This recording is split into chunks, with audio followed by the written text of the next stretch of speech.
Okay, guys, so we are live! So for those listening at home, welcome to the Dungeon Musings YouTube channel. My name is Kevin Madison, and I'll be your friendly grim and perilous master, because today we're carrying on with our ongoing campaign, playing Cubicle 7's very cool Warhammer Fantasy Roleplay 4th edition. And we are using that game to play a ongoing game set in the northernmost province of the Empire, Nordland, using the Salzenmund, City of Salt and Silver sourcebook. Sourcebook, I did not expect to... not that there's anything with the quality of the setting or the quality of the material, just the setting itself was a bit of a surprise for our setting, and there's a lot of very cool stuff going on in it.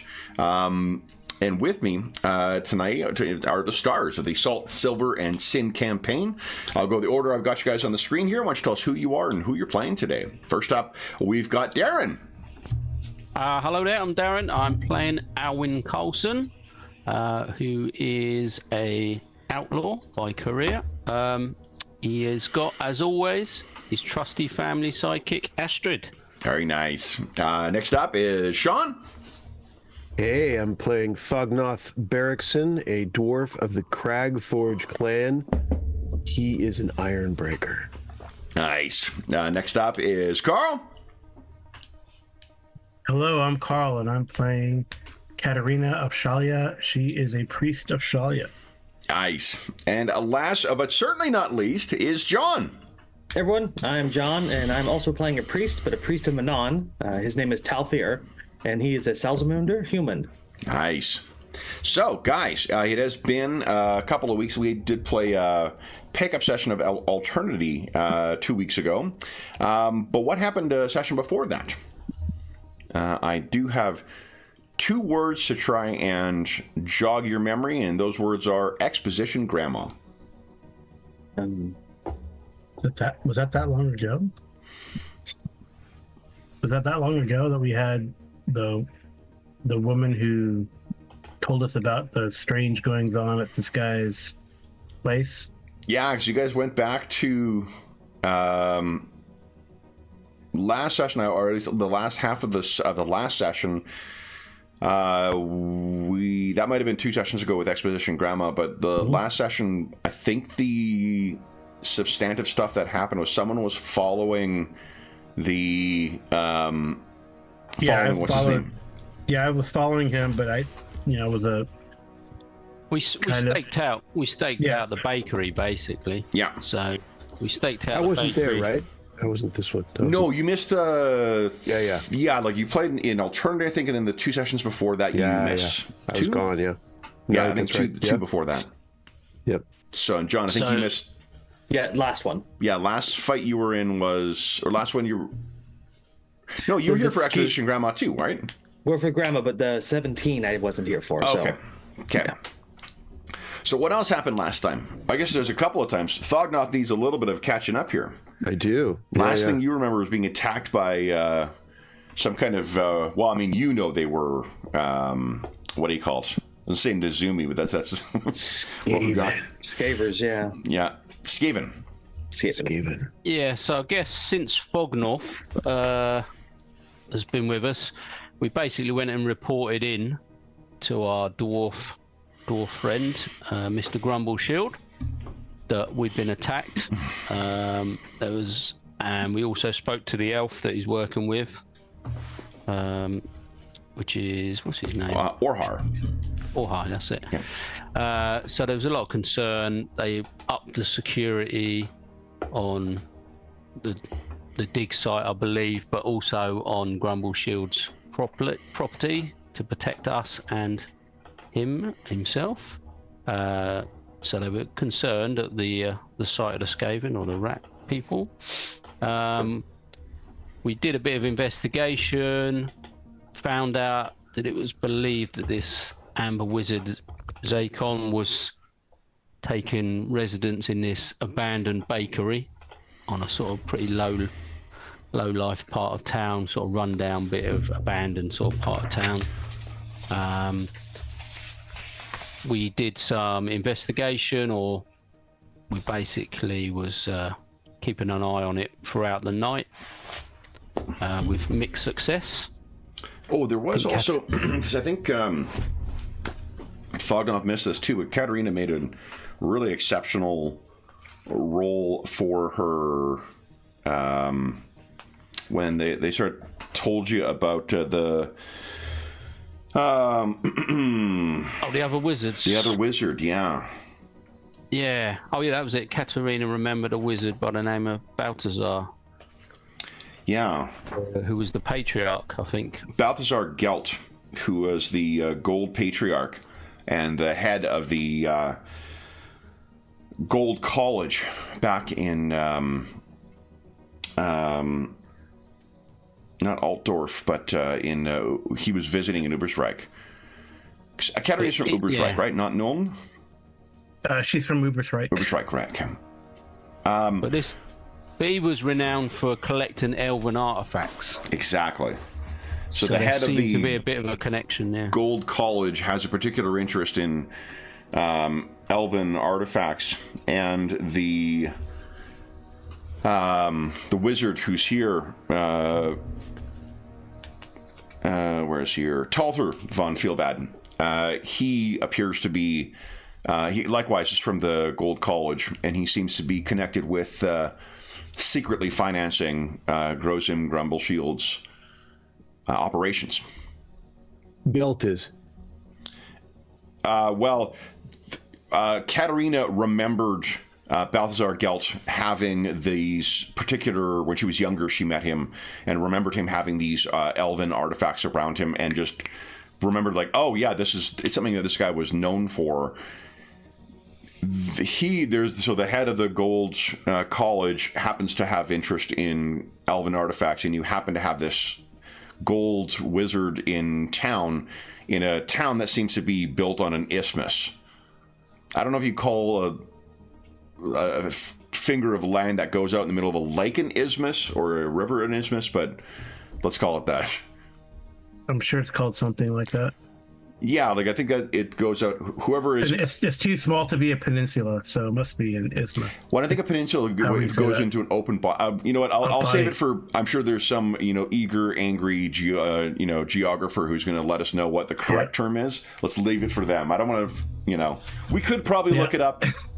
Please. What's great is like, because today is pre-RPG day, and it's great Oh, when you have yeah. a wife who likes gaming too. Because I had my games, and she went to get a whole pile of stuff. Nice. Oh, very cool. Nice. Reminder for those listening at home live, you can get a free copy of the first edition Star Wars or Star Trek Adventures RPG from Modifius. Modifius, if you go to their site, you can get a free copy of their PDF today. Oh, cool. Second edition is about to come out, but free copy of the original game. That sounds good. And we're playing that game in 2 weeks' time as well on the channel. So we're playing first edition. Okay. Yeah. Like I don't. There's not enough material for second edition, so I'm just going to use first. Yeah. I'm 90% sure we're going to use it. I do like the look of second edition. I like the fact that they got rid of the dice, but we'll see. I'm pretty sure we're going to use first edition. In any event, you can get the free copy of that. Yeah. So thanks for the reminder, though. Darren was telling us about what happened, because I don't remember. It was so long ago. And I had so many games in between then. Well, you had like 2 cons in between as well, didn't you? Yeah, or at least one. Mm-hmm. Yeah. So, you guys, Sean, does that make it clear what the connection to the Gold Wizard? You guys had known there was a Gold Wizard in town when you were here for the last session as well. You just didn't know it was connected to, because I think it might have been you who actually got the information out of the that bartender, that he thought there was a connection between a dwarf and a wizard. Yeah, but I think Fognoth pressed it with Grumble Shield in that sort of early morning drinking session. Yeah. And he admitted that Talfa, this gold wizard, I think we call that dwarven breakfast. Oh, right, yeah, okay. That he was the one that had actually hired him and not the elves. So it's him and a merchant that had hired him, not the elves, but obviously they were. Yeah, I think you're right. That there was some confessing. So then when Katerina remembered this Balthazar, gold wizard, there seems to be a connection between gold wizards and collecting elven artifacts, and so that's that connection. But we're currently investigating this other wizard, this Zakon, who seems to be working with a Skaven. And we did, like I say, we watched the bakery. We did see some comings and goings. I snuck up and I actually saw a horned rat sort of creature talking with an elf, which the wizard Zakon is an elf, isn't he? He is an elf. Yeah, I'm just trying to get I think I put the image on the screen, but I didn't give you a handout, so I'm just doing that right now. So we have seen him speaking to like a horned rat creature in this basement of the bakery, or in the bakery. And then I think Katerina was left on her own because the other everyone they fell asleep and stuff. We kept falling asleep, and so we went back to rest up, and Katerina became. Yeah, we also had a strange encounter with some dude who looked like he got bitten by a bunch of rats, and he seemed, but it's odd that he seemed to be an ally still of Zakon. I couldn't quite. Well, tell. that led us to the bakery. He was the guy and the exposition grandma comes from Lake Shalia. Katerina was in her duties as a priest of Shalia, went around and was tending to the poor and sick, and we met this woman there who was definitely willing, who was a devotee, and was willing to tell us what was going on in her part of town. So that's what led us. That and that weird guy led us to the bakery. But then Katerina tried to follow Zakon, and he met with some of these disgruntled, I guess, wood elves, for lack of a better. There's a proper term for them, but they're like treated very poorly by the most of the elven population. Yeah. So, is that Zakon? That is Zakon. Right. So then, so then they tried to like Shanghai her, or they confronted her after she lost track of Zakon. So that's why she lost track of Zakon. They confronted her and they wanted her to, probably like mug her in an alleyway or something. But she got out of that situation. Yep. There's too many of them. If there was like one or two, it'd been okay, but they're like 3 or 4. So, I mean, had Dogma been there, well, then we could have busted some elven heads. But... Okay. I wish I could have been there. Can't get no Scottish. Is he Scouser now? Don't question it. It takes a while. You got to triangulate. I got to triangulate. Yeah. Shouldn't have a month off. Shouldn't have a month off. Seriously. It's going to be Egyptian in a second. It's going to be crazy. It's going to be... Oh, no. We're going to get letters. Russian will probably get in there. Anyway, moving on. Yeah.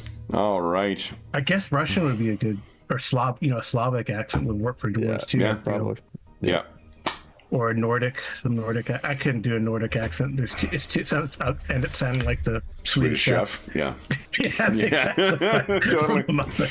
Yeah, there's a very thin line between like cast member of Vikings and Swedish chef. So, all right. Anything else you guys recall from last time? I know we did tell. I did let the because I did meet up with the rest back at the house. Yeah. And then we did go over to the dig site and let Grumble Shield, or at least the other guy, Orhar, know what was going on. Yeah. And that he should be, but I don't know, he didn't seem that concerned, but he should be concerned. I'm sure they're gonna try to, these disgruntled elven population's gonna try to do something. Yeah, there was some discussion the last couple of sessions too, Sean, about just the nature of the like social divide in Lorelorn. Okay. Because Lorelorn has basically there's 3 kind of castes of elves. Those that were living in Lorelorn prior to the War of the Beard, those that came as refugees during the War of the Beard, and those that came after the War of the Beard. And that's sort of the order of hierarchy in there, as well as the kind of the sub culture of elves that they would likely come from. The originals were high elves, the second were wood elves, the third were wood elves as well. So Zakon definitely comes from that third group, which are right here.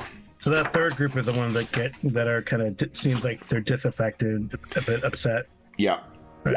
The Harloth. There's the Fanior, who are the middle class. There's the Torier, who are the city-born, like Zakon. Not Zakon, like Orhar. And then there's these are like. Sorry. Oh, go ahead. These are like wood elf families, would you say, or is it more? No, more you can think of them more as castes or class system. Okay. Gotcha. The city-born kindred are the Torior, descendants of the original Tor Lithanel colonists. Man, Aslan, as the Aslan tongue is much easier than fucking Elvish. Tor Lineal colonists are the upper class of Lorelorn. Torior have lived for generations in the buildings that remain from the original colony. There's the Forceborn kin, the middle class, that comprises descendants of refugees that took shelter in Lorelorn during the War of the Beard.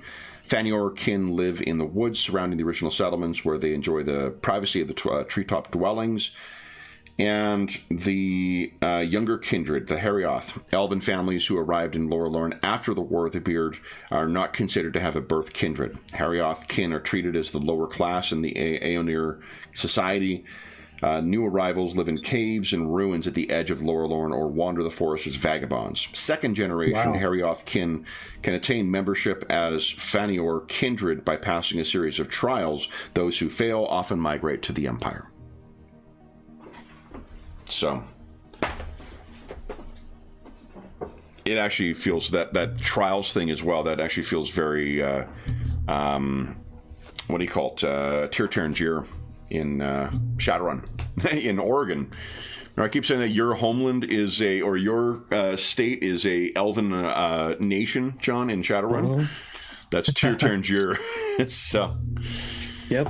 All right. So then, Sean or John, any questions on what was missed? Nope. I think I'm caught up. Okay.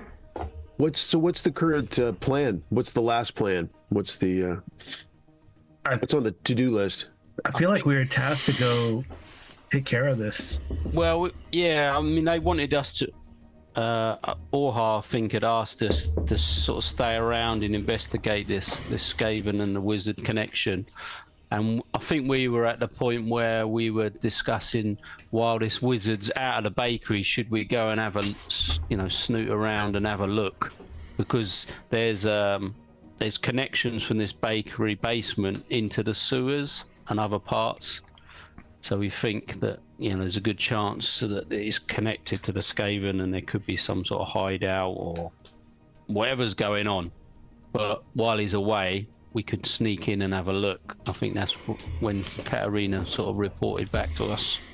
We thought that's an opportunity, but we didn't really have the manpower we was worried about, or the dwarf power at that time. Mm-hmm. Because someone did see something quite big in there, in addition to the...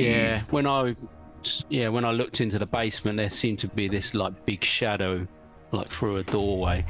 Couldn't quite see what it was, but which led to like a 15-minute digression about combat cards from the 1980s. Yeah, and rat ogres. Yeah, Rat ogres. Yeah. So that's funny. Any other? So does that answer your question, Thognoth? Yeah, so I think we're going in, huh? Or I mean, somebody's going in, and probably I'll be on. I don't think I mean, me going in is questionable, but I could be on rescue team standby. If I can go in too, but I'm not sneaky. So to be clear, we was hoping that if he's not there, we wouldn't have to worry about the sneaking so much and just fair enough. Break in and have a look around. All right. He may be going around trying to recruit angry elves right now. So. So, what are you guys going to be doing now then? I think to be honest, I can't remember where we left off. I looked to see something. I think it was Katerina stayed overnight and kept a watch on the place while the other two of us. Yeah, but then Katerina had the confrontation with the elves, so she met up with you guys already. Yeah, And we've talked. that's We've what I was saying. warned- She'd just come back to us, hadn't she? Yeah, I think that's where we stopped. Is we're all back together at the house. Okay, so Yeah. that's where you are. You've spoken to Orhar, and I think that the pretense you gave for trying to track down Zakon in the first place was about that package. You were trying to find a wizard. He had warned you off of that. You guys then did the investigation and found that it was he was connected to the rat folk. In which case... And Orhar's actually looking after the package at the moment. He's taking it into protection. So he's going to protect it for us and look after it so we don't get any ill effects from it. Definitely wouldn't sell it for profit, for sure. Well, as long as he splits it with me, I don't care, really. Let's then start off the session the way all good sessions do, with a perception check. So, let's see here. Who would have been there? I think Katerina and Alwyn and Talther, I believe. No, Talther, you weren't there on the 17th. So, Katerina and Alwyn, would you each give us a... let's make it an average perception check, please.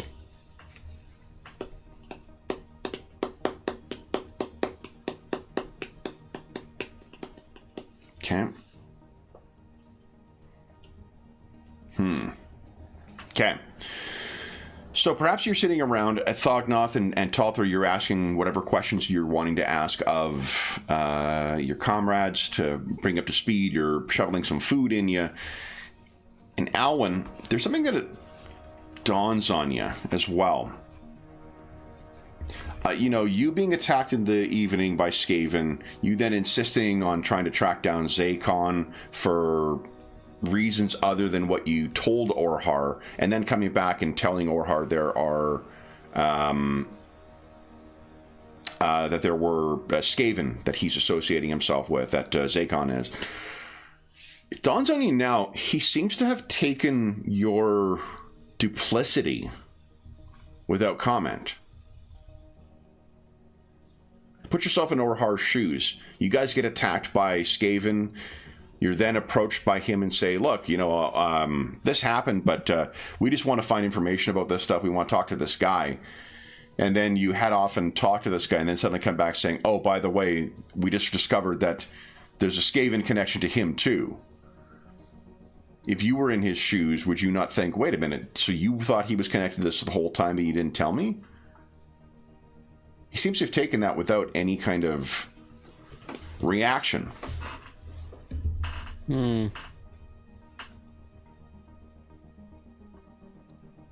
Yeah, okay. I will mention that to the group. He seems to be quite laid back with our announcement of, the involvement after the event. He definitely seemed troubled by the connection with the Skaven, for sure.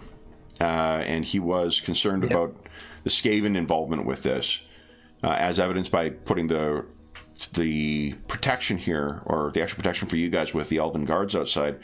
But he doesn't seem to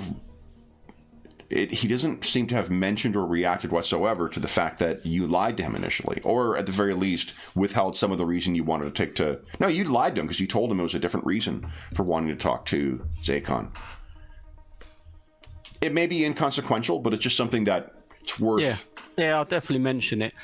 And the fact that he's not paying Grumble's shield. Oh, he is. Oh, he is? Oh, yeah. He's paying him as well. Yeah, they're both getting paid. They're both paying Grumble's shield. The elves don't know that the Gold Wizard and a human are behind the finance. He's also paying him. Oh, okay. Yeah, they paid him to work with... Again, he probably would not have worked with an elf had it not been for the intervention of the wizard and the human, the merchant. So after Katerina's recall or memory of this this gold wizard connection. I do wonder if Orha could be related, somehow connected to finding these artifacts to potentially give to the gold wizards or sell to the gold wizards. Or Gold Wizard Connection whatever. was the name of my Boney M cover band in high school, by the way.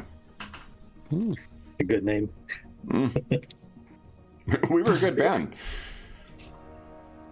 How many bands were you in, Kevin? I had a busy A lot high of school. bands. Busy high school years.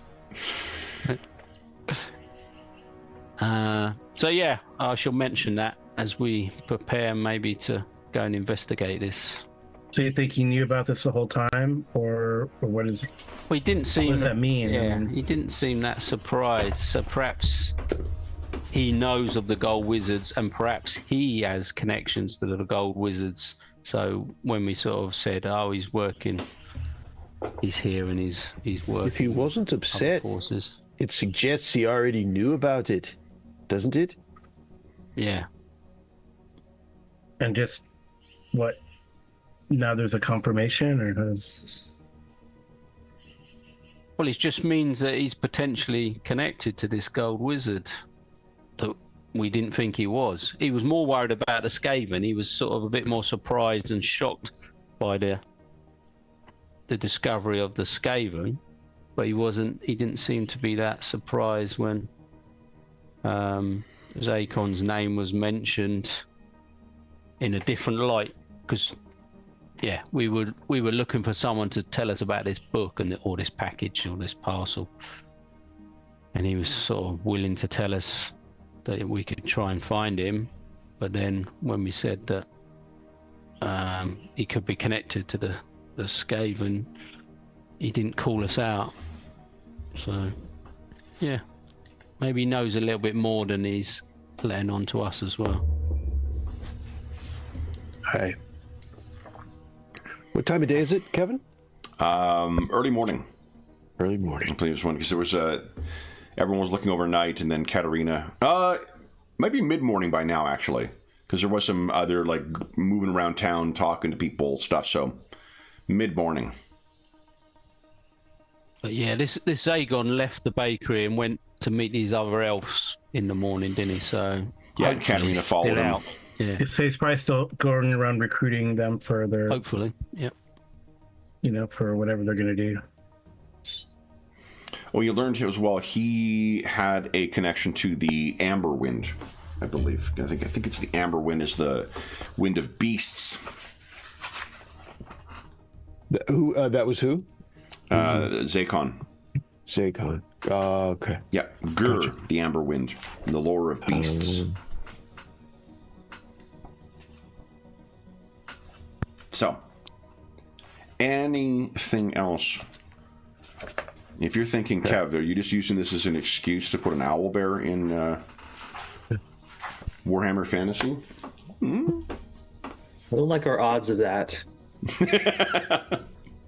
That's the Shadow Alwyn song. Yeah, it was pretty big. It's pretty Couldn't big. make out what it was, but I mean, I know these amber wizards supposedly can turn into beasts, so there you go. So would you say it was bear big, Alwyn? Well, you did see that. Likely was not the case because you did see the elf talking to them. I think is what you said. So, well, I saw. Yeah, the elf was talking to a horned rat, but there was a bigger shadow or something. yeah, and The corridor joined. the lore of beasts can deal with like summoning and whatnot as well, or like controlling or familiars. We talked about that a few sessions back. But typically, the Amber Wizards, it's themselves they transform into Yes. wondrous creatures, terrible things. So, Yeah, Alwyn's keen to show everyone to the bakery and investigate while we Let's got the go. opportunity. okay. Let's see here. John, any questions that you have? Nope, I think I'm good to go. Okay. Onwards to possible death and dismemberment. Fingers crossed. For what outcome, Kev? For what outcome? Yeah. Here we go. All right, let's get this loaded up. We got this pink grid on here. My goodness. The pink of Slaanesh. Here we go. See. Who we missing? Okay, we're missing you, Thoknoth. Let's put you on this map here too. We got everyone else over here. Try not to accidentally drown somebody again. Usually a good policy. Here we go. All right, and then I'll shift ping you for where you guys are on the map. Bring you over. Whoop. And I'll let you tell us how you choose to approach in just a second here.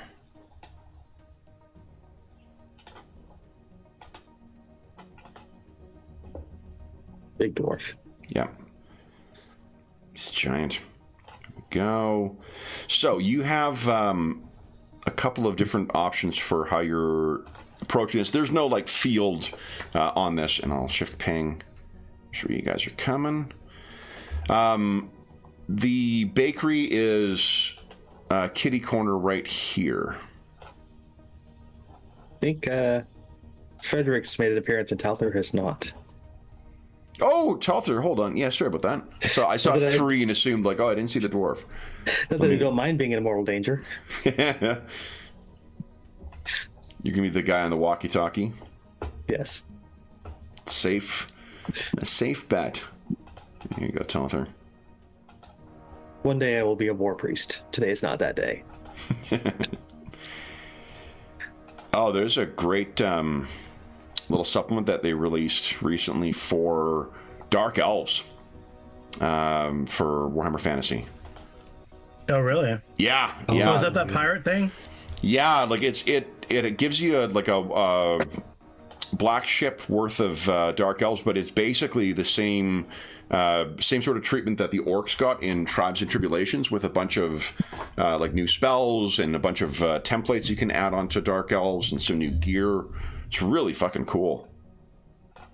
Nice. Yeah, like if that's the approach they're doing for some of their new source books, I've come to like Imperial Zoo more now, but like I would have really loved a lot more stat blocks than I would have just the sort of flavor stuff, especially the templates. But Tribes and Tribulations is exactly that, and so is that thing. So I think we're going to get some really awesome stuff. And actually the previous supplement that was on the goblins of that forest, it was one of the earliest web supplements they gave for it. It was quite good too. Are they printing there? Do you think they're going to put them in like a No, compilation? some like they've done do, with... some don't. Like there's some things like the Imperial Miscellanea. I need to see what's in that once again, because I think that collected a lot of the PDFs, but I don't know if the Goblin one has seen reprint. So I don't know. Okay, so I think that's everybody, right? And I got to get rid of Frederick here. Boom. So the bakery itself is right down here.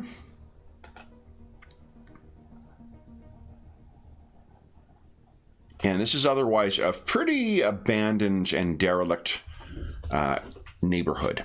So how are you guys thinking of approaching this place?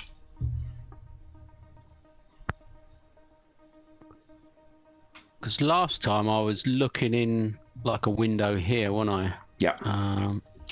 Well, I was thinking maybe we could sneak. Is there like around a back door? Yeah. Yeah, sneak around the back door to see if there's a back door. Yeah, I don't think there actually is, because checked it these are old world places. And remember, Olden Leeds also builds up, so the actual structure for this is probably only like maybe these couple of squares here. Is that where the front door is? Yes. On that corner. Yeah. There is an exit or an entrance on the side because of where this place was located. It used to accommodate people coming in from two sides. Okay. When it was open and operating. Well, probably this. So is the is this more of the main thoroughfare? And this is, or In this neighborhood, probably they're equally used, but not, there's not a lot of foot traffic in here. Because we was in this building last time, sort of overlooking, so we know that's sort of abandoned, don't we? But Yeah. I think most of them are fairly... I think at least half the party knows it's a really good place for a nap as well. yeah. Oh, yeah. Yeah, just going through here, quite I guess. comfy. If there's no back entrance, through Yeah. here. Yeah. Or I mean, I don't know. Let me see. I don't think Katarina's good at climbing. What's your athletics? No, there's actually a climb, but What was your climb skill? yeah. Well, yeah, no, Oh, yeah, it's probably yeah. held it. Yeah, I mean it's about the same. No, I think we should try the door. Yeah. Okay. Yeah, and I'd rather like not break my neck and die fighting. So Okay. So you're saying you'd rather die fighting than die falling? yes, Okay. it's more what's the word? I'm going to write that down, John. I'll make sure. Okay. I have flashbacks to a certain scene where a ring did not work properly. One, multi-thousand foot fall, and suddenly, every height is a danger. How are you guys thinking of approaching this place as well? This is sort of, you can picture it as this is the proverbial, like, you went from a very busy kind of thoroughfare, you turn down, this is the part of town where no one seems to really go. There's the odd, transient or derelict who is making their way down here, someone staggering back, too drunk to realize where they've gone down, and rats. Ever so many rats. Yeah, it's a lot of rats. I think if people are in agreement, I might try and sneak along the edge before, so I can have a look through that window just to see if there's anyone in there, which was around here somewhere, I think, the window. Sure. Okay. I'll So try everyone- my best to not look conspicuous as we wait for him. You guys want to maybe duck in this alleyway here? Or whatever Yeah. this... Okay. I think it's about there. I would probably stop to look in the window. I think it was And around. why don't you quickly give us a... Is Astrid following you, or are you getting her to stay behind? I don't think I've got a lot of choice, I'll be honest. I feel that. Oh wait, isn't she still like really badly injured? I thought. No, she's... Oh, no. Helen already know. No, we Oh, got okay, it. okay. I think Yeah. we mixed it up a bit. Why don't you give us it's very kind of you to say. I think I'm the one who fucked it up because I was using we said we were going to use wolf stats and then we used dog stats for that combat, and there's a substantial difference between the two. So, would you kind of give us an animal training check at easy, Alwyn? So I've got animal care, and then I've got charm animal. I don't know which. Oh, Is it animal care? That's a good question. Let's take a look. If you don't have animal training, that may explain a lot. Oh no, I've got it. No, I've got it. Sorry. There's animal care, and then there's animal training. I've specifically got the dog. So Animal was it lets easy? you care for animals and heal them. Okay, so animal care is more like Yeah, a vet. I have actually got one called animal training dog. Yeah. Yeah. Animal training, your understanding of a particular type of animal, your ability to train them. Yeah, that's the one I kept failing. Yeah. Trying to get him. Yeah, Astrid to. Yeah, animal training also, the example they use is in combat with trying to get it to do something. So why don't you give us an animal training at easy, please? Okay. I'm pretty good at that. Okay. Where would you like Astrid to be? I think just hanging back, sort of there maybe. Okay. So I just. Excuse me. Would you give us a challenging perception check as you're going up, Alwyn, please? Challenging. Okay. Oof. I am going to attempt that again. Go ahead. Okay. So That fortune. is terrible. And that's not much better, but I'll leave it as that. Okay, so you're going in, and I will tell you, you can't hear anything as you're making your way towards this. There doesn't seem to be the sound of any scurrying rats, any, alley cats fighting for their lives against those oversized things. No sounds of any movement within any of these buildings. This little stretch of town, you may hear the sound kind of carrying over from a couple of streets over, a couple of blocks over. But as you're making your way down this, it's almost like this entire place is a tomb. Yeah, I think Alwyn at this stage will be probably a little bit overconfident from the last visit, because he seemed to do particularly well, so he thinks, oh yeah, I've got this. Okay. So he won't read into the fact that there's nothing happening and just carry on. Why don't you give us a challenging stealth check, please? Right, yeah. And remember, this is contested, so even if you fail, it's just a quality of... Okay. Go ahead and move yourself along. I'll tell you when, if anything happens. So did I get a chance to just peek in the window? You're going to have to move yourself up to the window first. Yeah, I couldn't remember. I thought it was around where I am now. It's a little further forward. Okay. Okay. So if you get up there and you look into the grime-covered window, doesn't appear to be anything in there, but this is now daylight as opposed to light, so you've got light reflecting off of the pane as well. You're going to have to do that, which will involve pressing your face up against the pane. Yeah, I should do that. Okay.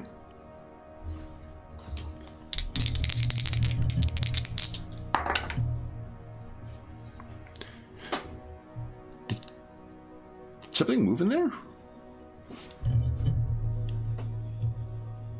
No, maybe not. As far as you can tell, it's nothing but darkness in there, of course. You thought you maybe saw something move, but maybe it's your eyes playing tricks.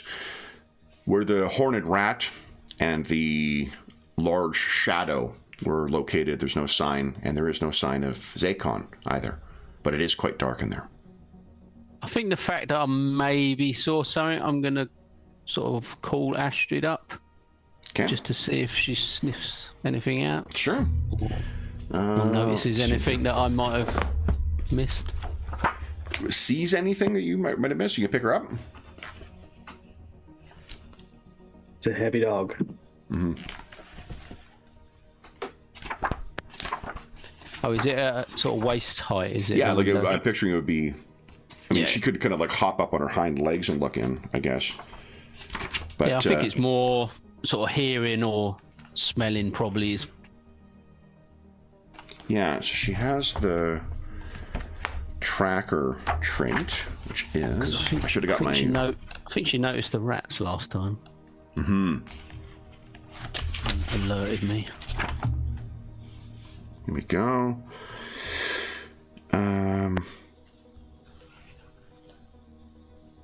Ooh. That's cool. They have their success level equal to their initiative bonus to all track tests.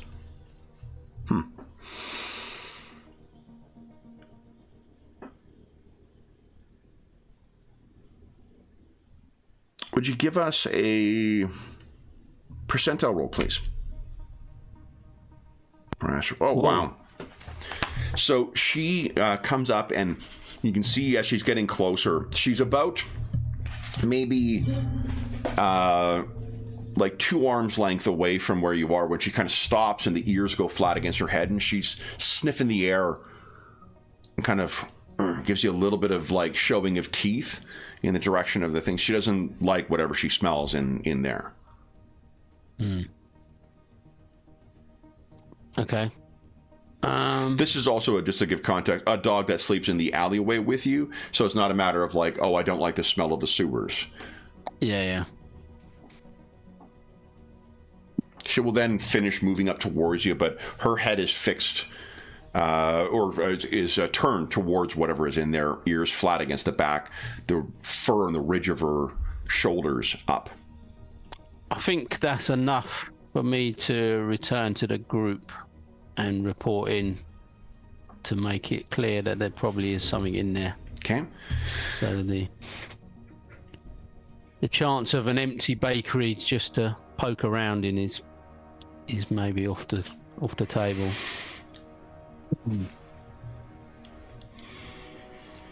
What should we do?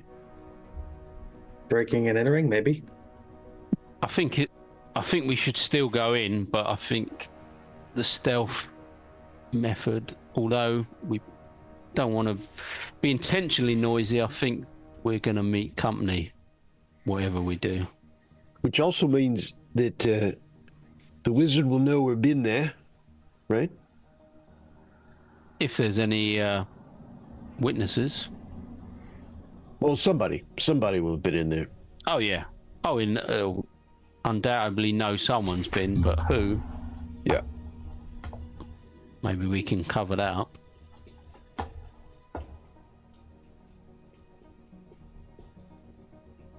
But I'd rather face whatever's in there without the wizard, is what I'm trying to say. Agreed. Lead the way. Okay, so I'm going to head back towards the door this time. Okay. So right up to the corner. Is everyone joining? Yep. Okay. Tyler's not gonna let them go alone. Okay. How would you like Yeah, to we'll go. open the door? It's old and poorly maintained, but it is closed and it does seem to be locked. I will try and pick the lock. Oh, okay. Now, let me see here. I It's think an the advanced this will skill, be... but I've just got 1 point in it. So, Oh, okay. So, do you have lockpicks as well? well, that's a good question. Let's have a look. I don't think I have specifically. Yeah, lockpicks are 15 They're probably really expensive, so I probably haven't. bronze, I think. Or whatever. Oh, no. 15 silver, it looks like shillings. Oh, yeah, that is expensive for me.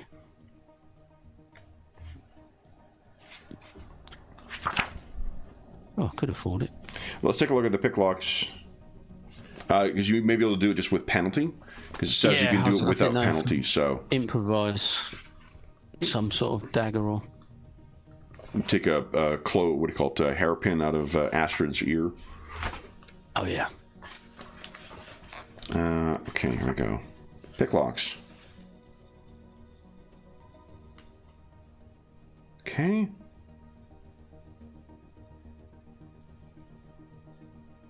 Ooh, there's a mini game to pick locks. I like it. Yeah, that's nice. All right. Improviser at -10 penalty. So it's a challenging pick locks check at -10. Is there any modifiers for the quality of the lock or anything? Or... I've included that. All right, yeah. Cool. Yeah. Right, so... This is a secure door would be at another -10 for difficult. So challenging at -10. So the challenging is 0. The situational modifier is -10 because of the lack of lockpicks. Here you go. Big money. I might just do it as difficult -10 anyway, because that might be easier, I think, than trying to apply the minus. Look at there that, you though. Okay. So, with... unfortunately, you're making progress in your mini game. Oh, no. But you need 2 success levels in order to do that. Now, you can... But you did succeed, so you could spend a fortune to gain 1 success level. So remember, on a successful level... level... success levels, do I? You need 2 in order to get through it, yeah. Yeah, I'm willing to do that. So. Okay, so you'll spend 1 to get the 1, and then go ahead and... Because I think in this game, you're limited to 1 fortune per round, right? Or per roll? I don't know if we ever worked that out. Let's take a I look. don't remember. Let's see. Well, I believe so Right, because so- the next option is the listen to the whispers or call upon the dark powers. All right. Oh, yeah. So that makes sense. So the... Yeah, good point, Carl. So you can get 1, if you want to spend your 1 fortune, you've got 1 level. Go ahead and give us your second roll. Come on. 2 good rolls in a row. -10. There we go. Dark deals. That's right, dark deals. Okay, so you break whatever you were working on to try and pick that lock. Oh, but you could spend fortune to re-roll that. Clean myself out in the first encounter. I stand to be corrected. I think the only game we play on any regular basis where you can't re-roll a crit fail. Savage Worlds. Savage Worlds, yeah. Yeah. Oh, okay. Yeah, let's go for this re-roll. It's all in. Here we go. Do or die. Wow. I had it in my head and I didn't want to say out loud, like it's going to be even worse critical fail. Now we get to introduce the mimic. Just the lock eats him. All right, so unfortunately, that's also, geez Louise, that's a 6-degree fail on top of being a crit fail. You know what I'd like you to do is, let me double check here. I think you cut your finger while doing this too. And It's going to bleed out from picking a lock. That's going to be ever hard seen the Nice Guys? Ryan That's going to Gosling's be hard to trying to spin break in the in. tavern. Right. Oh god. There was 16 Skaven. They took me down. Exactly. One of you guys went down to a rat. One of you guys went down to a lock. Oh boy. The last who died is a dysentery. This game is amazing. I have rules for dysentery, by the by. Okay. So this. Would you give us a routine endurance check, please, Alwyn?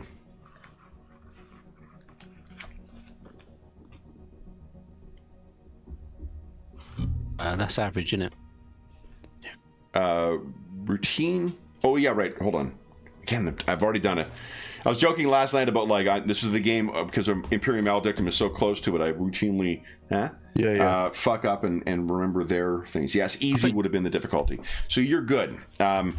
You've cut yourself, but you're not going to catch an infection from this. So unfortunately, picking the lock is no longer an option. You have broken whatever little scrap of metal that you were using off in the lock itself.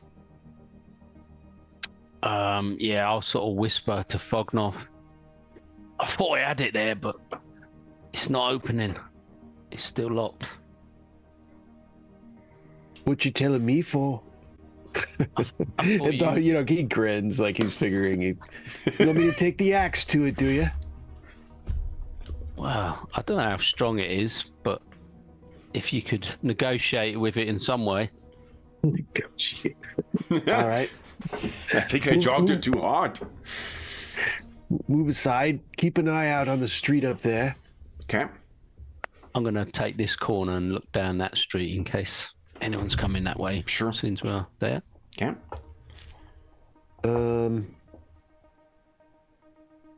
He's better with the axe than he is with his shoulder, but we'll try the shoulder. Okay. Why don't you give us let's make it an easy. Is it might? No. Strength? Athletics. Or athletics, yeah. So there's climb and there's athletics separately, huh? Yeah. Classic 80s. Yeah, really. They couldn't leave the massive skill as well enough alone. Like, we'll consolidate swim, most too. things. Swim skill, too. They got Swim the is whole... also separate, yeah, from... Huh? Yeah. 1980s. Yeah, love it. Okay. Yeah. Also, let's see here. in fairness to the game too, it allows you to keep the medieval trappings of the setting, where like people can be fit and whatever else, but crap at scrambling up stuff or crap at trying to stay afloat. All right. What difficulty was it? Did you tell me? Easy. Easy. That gives me a shot at it. Let's see here. Oh, there we go. That. So the door bursts open, and the little bit that was stuck in the lock, it falls out. So you could have once again tried to, with the critical success, you could have tried to do that. And I think the other spillover for your critical success, it's actually a lot quieter than you expected. This is not a matter of like every pane of glass in it shatters as you go open. You're splintering the lintel in it. This busts just the whatever part of the frame was holding the lock in, and you grab the door, Thognoth, before it slams up against the other side. Oof.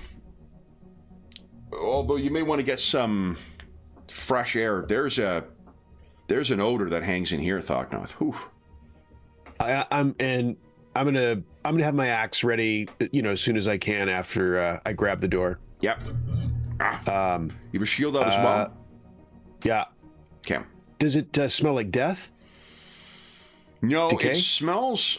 It has this may just be your, more keenly attuned dwarven nose, but there is it's the smell of sewage in here.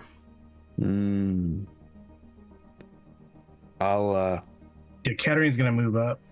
Okay.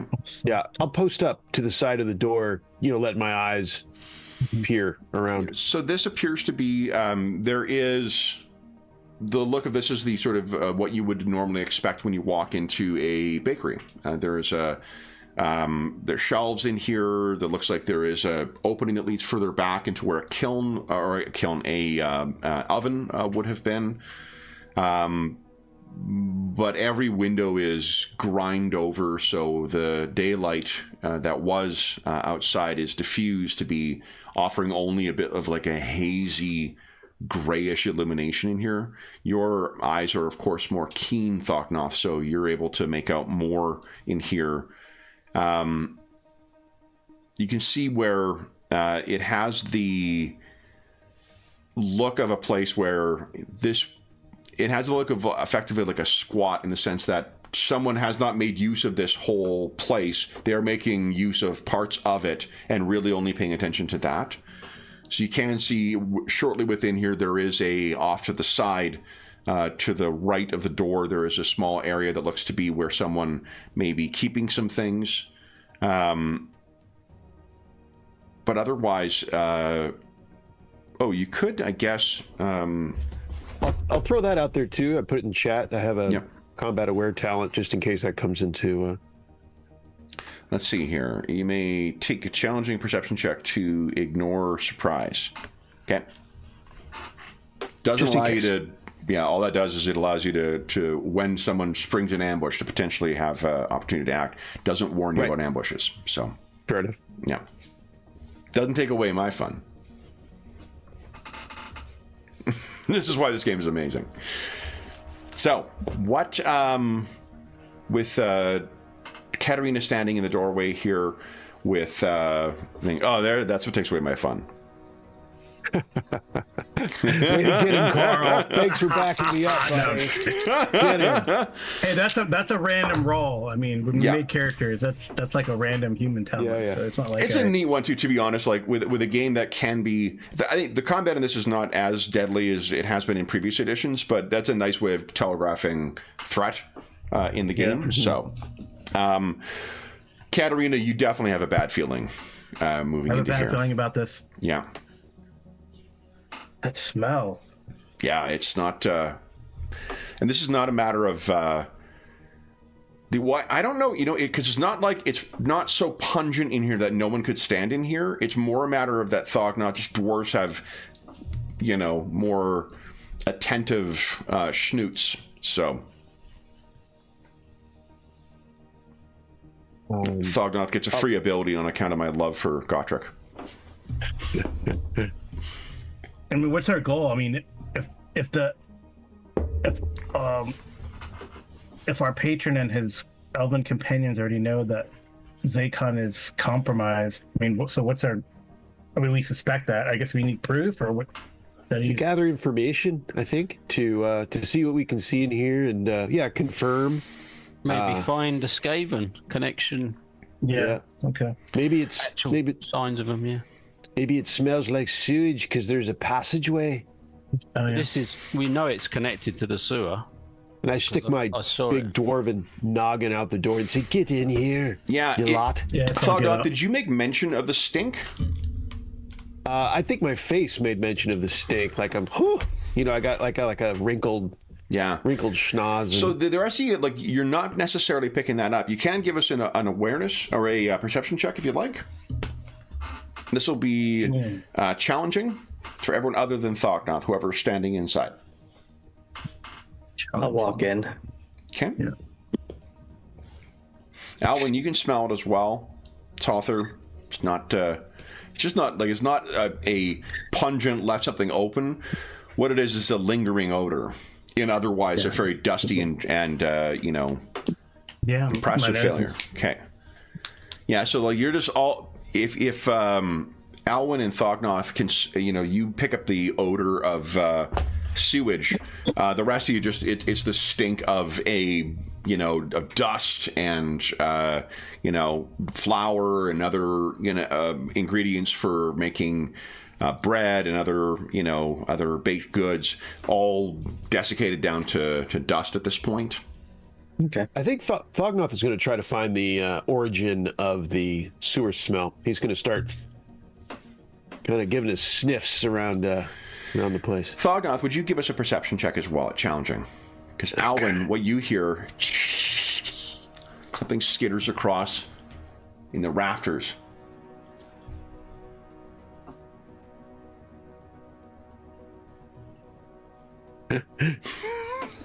Love that helm. This whole place stinks. Thognoth, you have no idea what. You don't hear anything. Alwyn, you definitely hear the skittering. Thognoth, you are able to quite quickly find your way to where it is. There does appear to be it's not a cellar because these places don't really. I'm trying to think here. It doesn't really have a cellar per se, but what it has is a lower landing that seems to be an access point to the sewers. And when you get near there, Thognoth, this is in one of the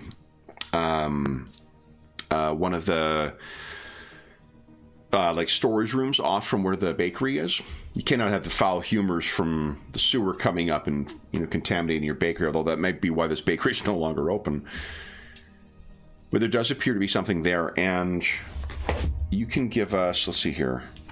A track is an advanced skill. Do you have training in track, Thognoth?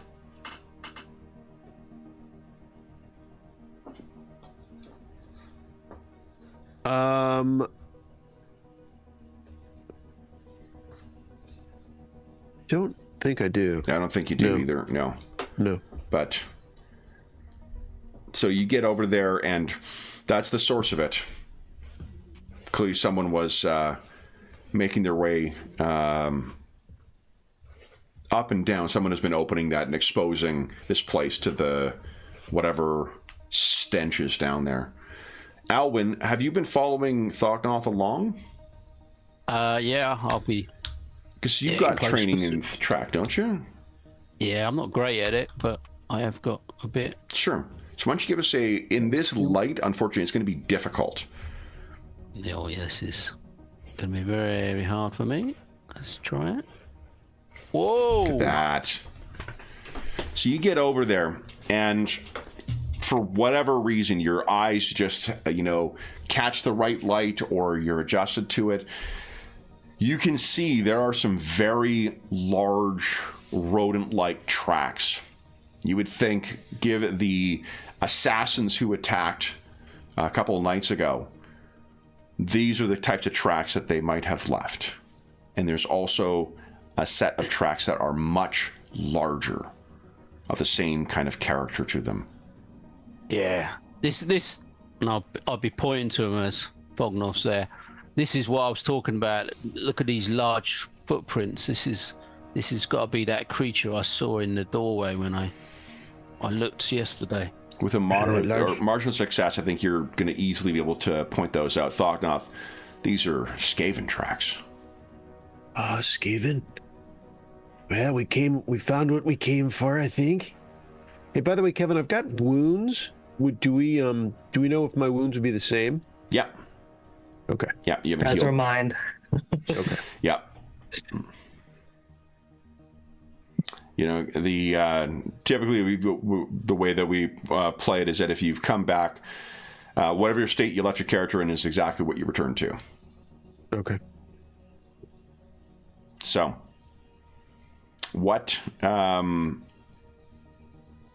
you guys plan on doing now? Talking about your goal is not a bad idea. Because one thing that Thognoth could, his people have more experience with the Skaven. Would you say that you thwarted the Skaven assassination attempt by good planning or good fortune? When A they tried to sturdy kill axe Grozum. is what I'd say. Thognoth may say that. Yeah, exactly. That's not how I described it. The reason I ask is because the Skaven are schemers. Thognoth knows this. And it appears, you may recall, that the reason that Grozum is not dead is because they seemingly attacked the wrong dwarf. Had there not been a second dwarf in there that they mistakenly attacked, it could very well be that they would have achieved their goal, whatever that goal may have been. Kidnapping him, killing him, who knows. Why Want a lot of you have a look around here, because I think we need to go down in here. So before we do, if you have any other plans for the wizard's lair, do it now. Yeah, we should definitely see if we can find anything of use in here. Aye. And I'll keep an eye on this passage here. My point more My being... Scottish is warmed up. See, I'm triangulating. Yeah, if you guys are planning on being reactive to a Skaven, this is what Thognoth's insight, that gives them an opportunity to fight on their terms then. What Thognoth will tell you is that a nest of Skaven needs to be rooted out. At least that's how the dwarves deal with them. Yeah. But are we up to a challenge of rooting out Skaven in their home We'll see. We can always fall back. home territory? Well, At least, but if we root them out, I mean, at least they'll be rooted out and out in the open, I guess. Yeah. how does one go about rooting out nests of Skaven, though? Fire? Torches? Explosives? An axe? I look at him with a puzzled look on my face. And he looks down with a puzzled look at his dagger. I'm like, I don't have an axe. A staff, Or that. some prayers to Shalia or Manon. Well, I can try to drown some rats, I suppose.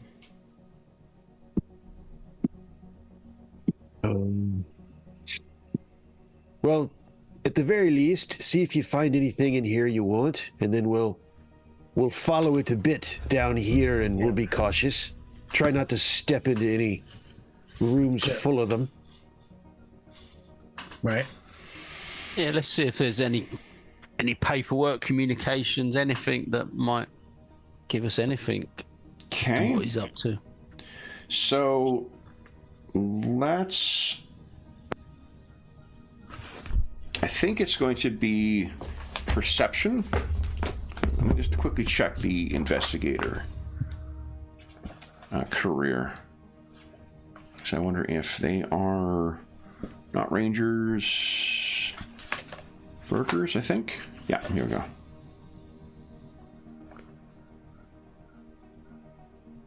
Yeah, perception is their class skill. So who would like to take the lead on this?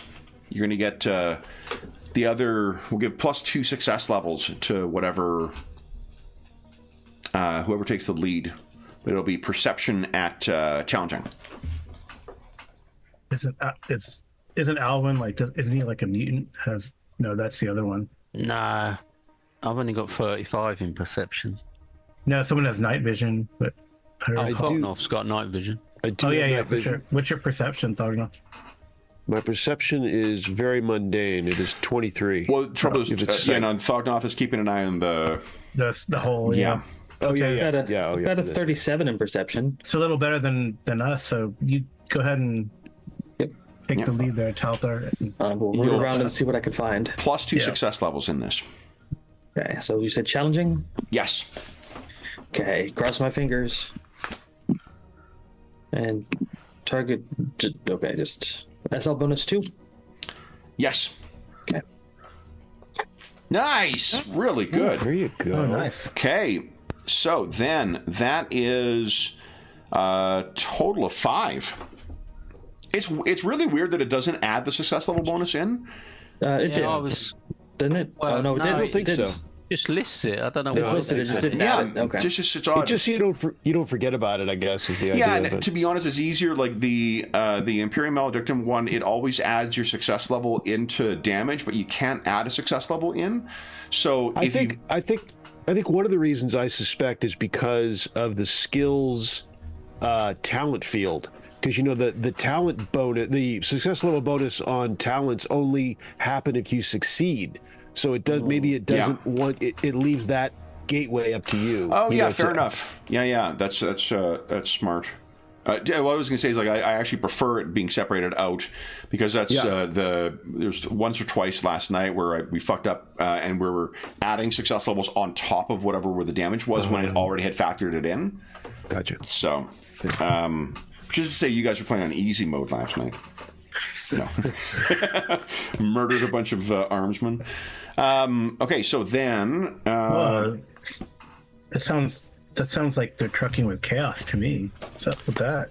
the last night, Yeah. Gene Stealers.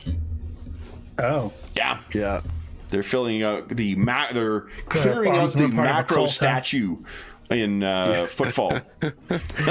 And finding out what the psyker rules are, finding out the psyker losing control rules. Oh, that happened? That's awesome. Yeah, it's pretty awesome. We yeah, got to I think- see all the psyker rules last It's time. interesting. Like, it's a different style of play. Like, I know one of my players, he makes sure he gets all the talents so that never happens. And one player's like, I'd rather get other things, and if it happens, it happens. Yeah.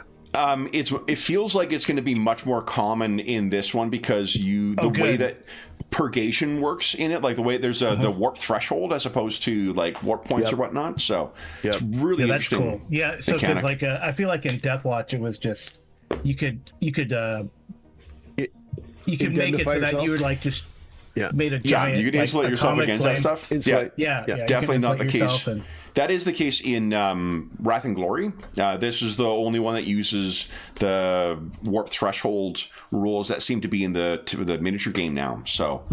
Yeah. I will tell you, Sean, that I'm bringing my Leagues of Votan and some 40k stuff with me when I'm going on vacation. So Nice. we're having Space Wars come to that campaign pretty soon. Cool. Yeah. Nice. Yeah. Then what you've got then is that's 5 degrees of success. So Talthar, what you can see is your impression of what you've got here. No one is sleeping here, but it does seem like someone is scheming here. 5 degrees of success is almost equivalent to a critical success. So basically, what you're able to pick up by looking around, there is a place where it looks like there was, dough would have once been kneaded. What's the past tense of kneading? Needed? Netted? Yeah, I needed. Needed? Yeah. So you find on that table there's definitely some stuff that is scuffed and cleared away where it looks like plans may have been placed or papers may have been placed. You can see there are little tidbits of flesh that's been nibbled away and whatnot, or little bits of bone, as if someone was brought whatever they were eating up here and left it behind. None of that seems to be the leftovers of likely an elf, unless that elf had the kind of like pronounced, front teeth, the incisors? No, the incisors are the little like, no, those are canines. So incisors, yeah, the front teeth. Yeah.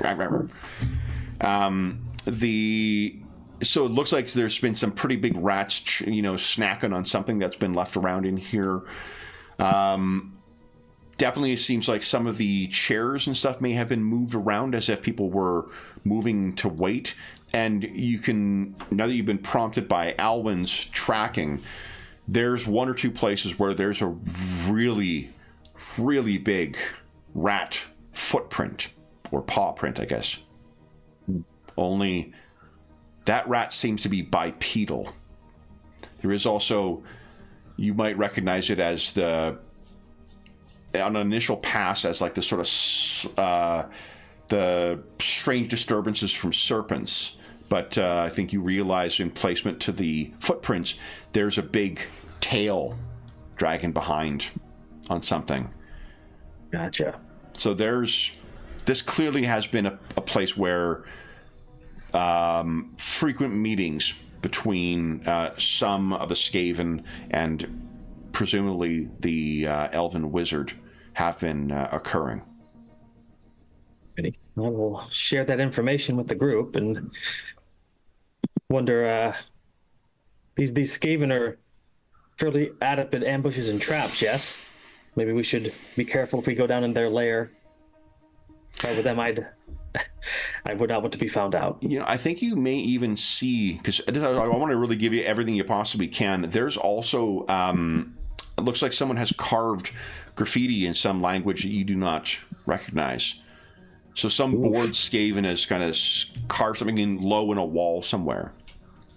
Is there any paper laying strewn about that we could make use of? To try and copy that thing? Yeah, just put it over it. And unless you've got the paper on you, there wouldn't likely be anything left around here, not paper. I've got parchment and a writing kit, so... So you could try and copy... Do I think copy... it's that important? I thought not. Do you know the Skaven language? I doubt it. Let's see here. I don't think so. All I know is no. All I know is Kozilid. Here's we get a chance to justify one skill, maybe for the only time in the campaign. Talther, would you give us an art check, please? Art check. I don't believe I have training in that. It's a common skill, so. Oh, art. It's just art itself. Mm-hmm. It's just dexterity. Art. Oh, so just dex. Okay. Yeah, and this I think will be challenging, just because you've got no training and it's dark light. Well, who knows? It might get you guys have been. Oh, look at that! Yeah, I was gonna say you guys are on a roll today. Wow. Okay, so yeah, you have. You're able to make a pretty good facsimile of whatever is carved into there. Okay. Well, it's probably Jim Bob was here and screw you or something, but we'll find out. Down with manlings or something. Yeah. But so is there any papers or Zarkon's nefarious plans and journal or? If he's keeping anything, you can tell this does not seem to be where he's sleeping, though. Oh, okay. Interesting. Okay. Or at least there's no evidence of it. There's no cot. There's no area where there's some personal effects and cleared things. If he is, it seems clear that he's making use of this thing. It's not being made use of for that purpose. Yeah. Well, that's what we found. Nothing more useful. Should we head down into the stinky sewers then? Aye. If you're done up here, let's head down. When has that ever gone wrong, guys? Hey. Okay. Ignore those voices in your head, gents, ladies. Let's head down. The GM's just popping off. Let me check for That's something. just the nefarious powers trying to mess with your head. Exactly. I don't hear any weird whispers in my head except for Manon. You guys are weird. All right, I'm gonna take a look here. One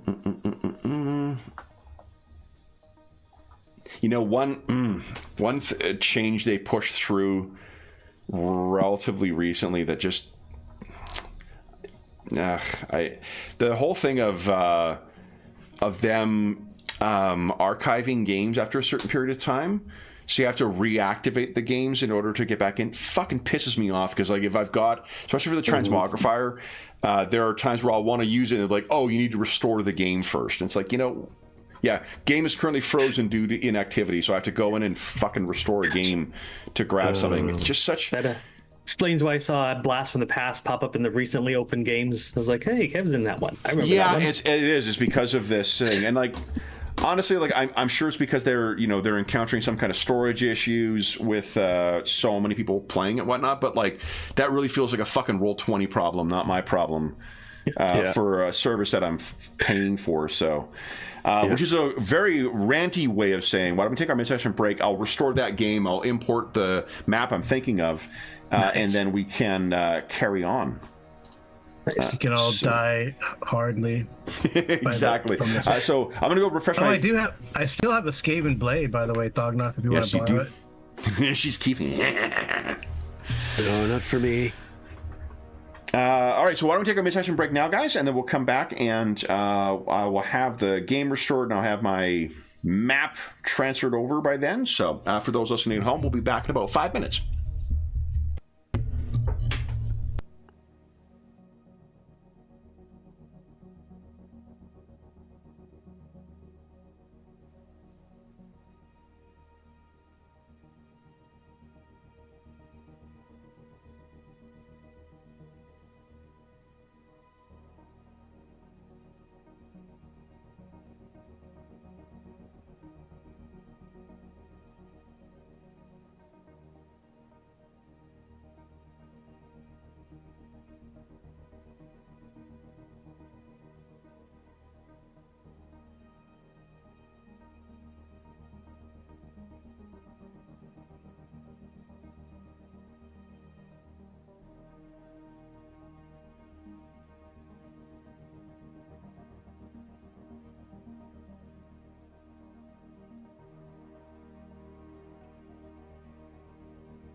All right, let's get these restored.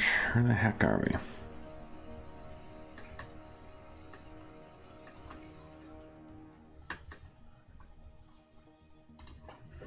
Okay.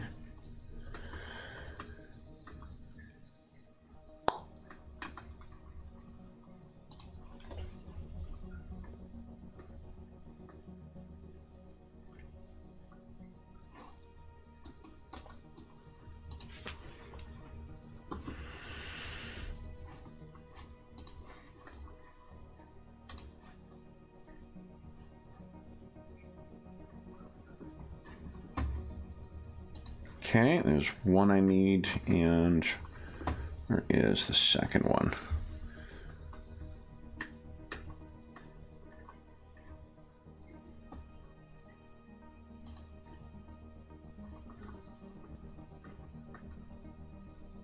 There we go. All right. So now the transmogrifier should work. Which, as much as I complain about them cold storaging the programs, that transmogrifier is such a cool tool. I actually never had to use it. I'm not that high of a member yet. Oh, okay. Yeah, see, it's just like if you've got a map or, you know, some feature that's set up in one campaign, you know, like you can always copy a campaign if you're like, that's what I do often when we're like doing war stories with the same characters or something like that. And I want to make sure I've got everything copied over. But for this kind of thing where I know I've already set up like a dynamically lit map on one campaign that I want to use in another one, it's super fucking easy to just drag and drop over. Okay. See, bring you over, bring you over, you over, you over. I think one of those is the wrong one, but one of them is right. And let's see here, this one. There we go. Okay. And I have not labeled any of my maps in this one. So this is, you know what? I was just in there. Let me take a quick peek. I'll wait for the other guys to get back and see if we can't save us some excess pages. All right. Let's see. Aha. Okay, so I know which ones I think. So this one, it's this one, and it's this one. Yeah, that's right. All right.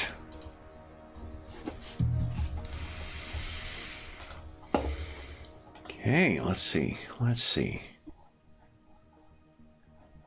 Ooh. Boy, oh boy. So many to choose from, guys. Holy smokes. And this, I believe, might be set up on the old dynamic lighting system as well. So I might need to make some small adjustments here.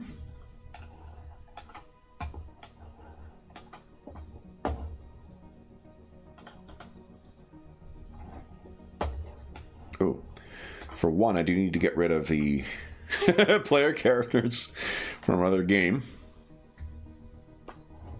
Okay, and let's see. Yeah, get rid of them as well.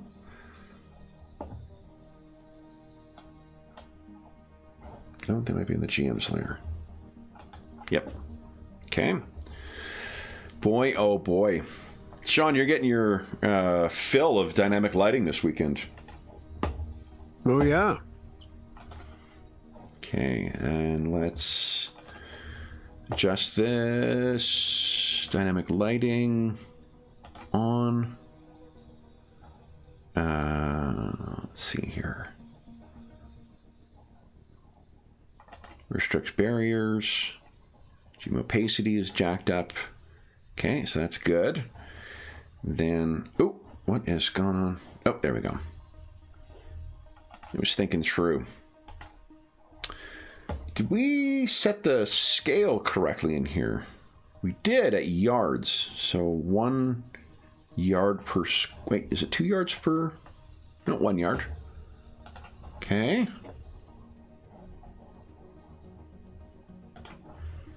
So I'll set this one for that. Let's see here.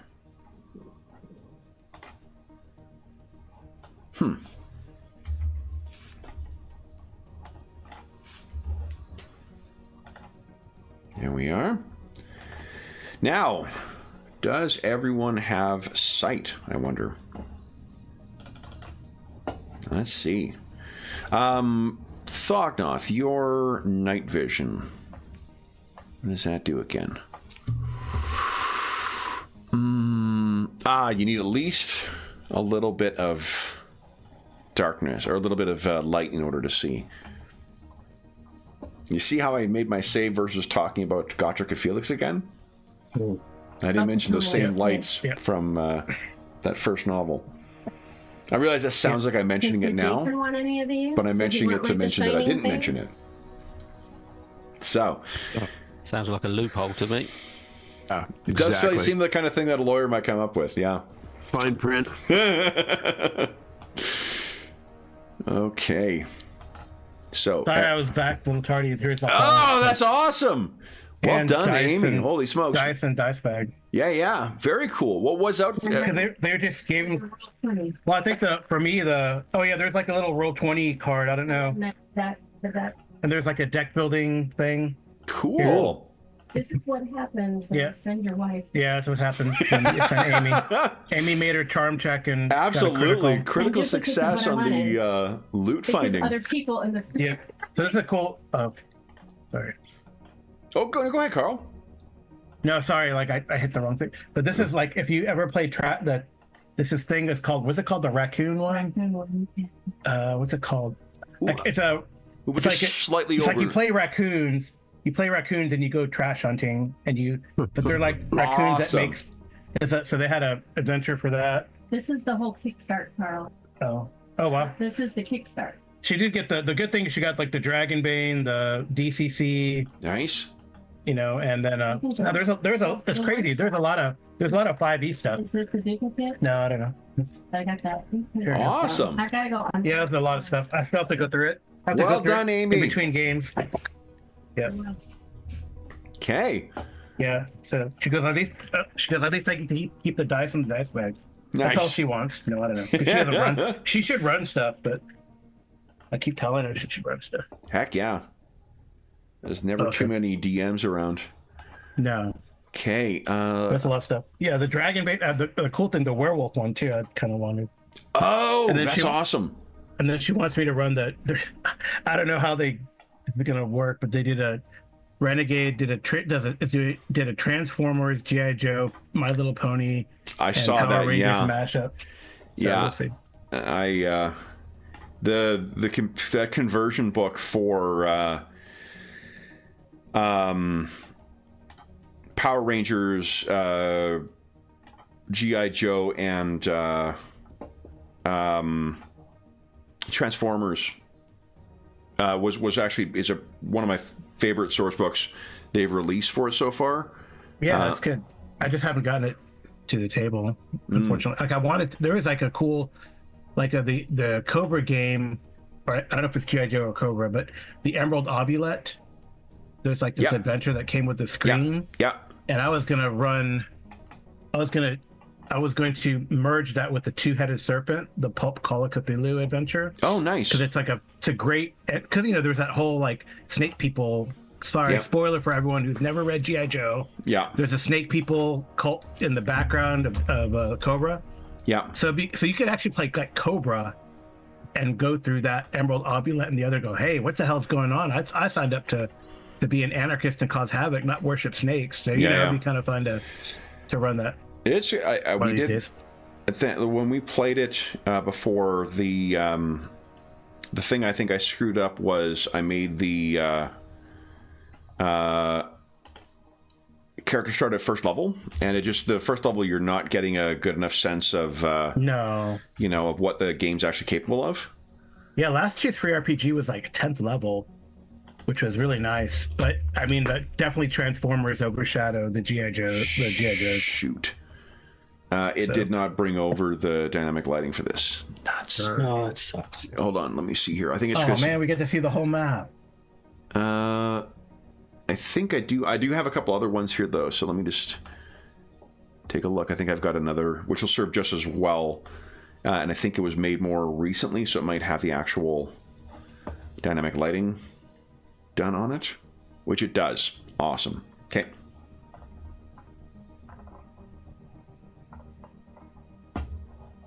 Great. Hot sauce. Have you had it? You got it. Okay. Yeah, one map is going to be a lot of work to re-skin. Ooh, but this one will work. Huh.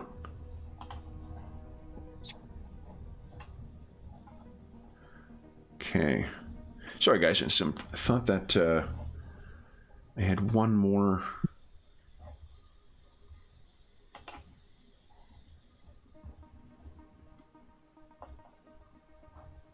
Ah, okay. Here we go.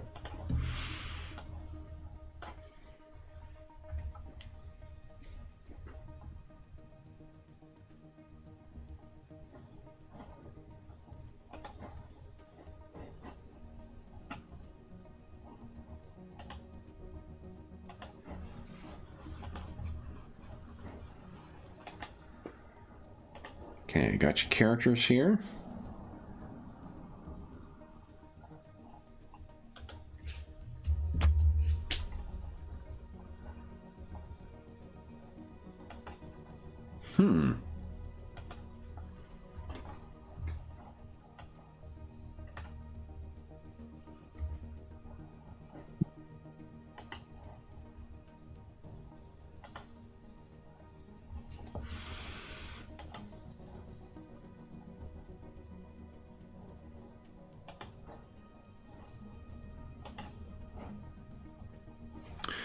So I've got a light source on this one map. Transmogrifying, I guess, is not a perfected science as of yet, because I've got some light source on here that I can't identify.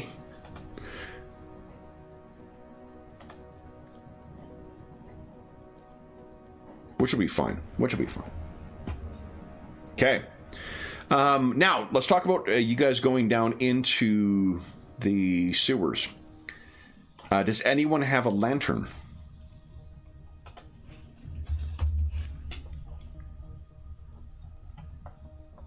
Nope, I'm poor. No. Okay. Does anyone have a candle? I've got a candle and a tinderbox. There you go.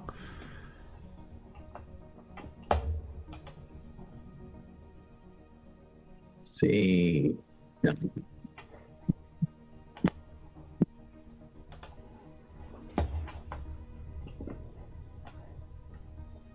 We got nothing. I thought we had. I bet you it's all on that other guy. He's sleeping in. Okay. Then, I mean, yeah. Okay, so then, who has the candle? Yeah, I've got a candle. Okay. Alwyn's got. Let's see, is Right. light on GM screen? Is not. That is okay. Because there is a skill list. So let's see here.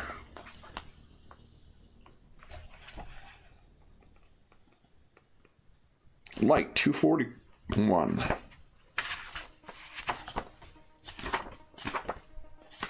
says 10 yards. Oh, that's a spell. Oh, dang. Candle. Candle's 10 yards? Yeah. Nice. That's actually a lot. Yeah. Okay, so are you lighting and holding your candle there? That's a big old candle. It's like a candelabra. Yeah. I mean, that's what it says in the gear section? the compendium. Okay. Oh, good call. I forget about that. But I haven't looked in the actual rulebook, but I'm hoping it's the same. No, it must be the same, because the compendium is quite good for this game. Okay. Candle. You got a dozen candles. Yep. Provides illumination for 10 yards while lit. A lantern is 20 yards. So, which is why it's grim and perilous in this world, not grim and dark. Right. Boo. Boo, Madison. Yeah. Okay, 10-yard radius. So if I go second in the group, will that give a bit of light to Fognoff to use his dark vision or night vision? So. Yeah, let me just And then give a bit of light to the guys behind. I'm going to do one thing here. So I've got this irritating light source, and I don't know. I think what I did is I placed something on it before. I'm just going to try turning it off and on. Let's see here. Boom. It's that off, and then back on. There's a great feature for, that they've introduced where you can like drag and drop light sources. I mean, not recently, that's been around for quite a while, but I must have dragged and dropped a light source, and I can't see it anymore on the map, so I can't get rid of the damn thing. And I can't select it either. So I don't know where this light source is. You guys are going to see a creepy light down here, which probably is appropriate anyway, right? Maybe someone left a lantern. Or, I don't know. Exactly. Yeah, that's what I think we're going to do. Okay, so then let me bring you guys down to here. What is the marching order going to be? Or is that contingent on how much light you can see?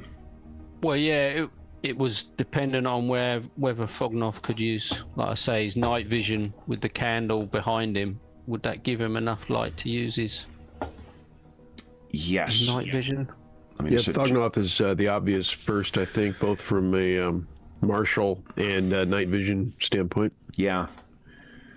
So I guess I'll go second and then illuminate the rest of the group behind somewhat. Okay, so let's do We have this. to do something about the light when we get back. A little more light sources. Yep. Yeah. Well, it's funny. We were saying yesterday that the perfectly fine playing Theater of the Mind, but it's neat when you're playing in Battle Mat, and because it just necessitates a different. It has different problems that come up that you didn't anticipate before. I think Yep. Frederick did have a lantern because the elf gave him one, I think. But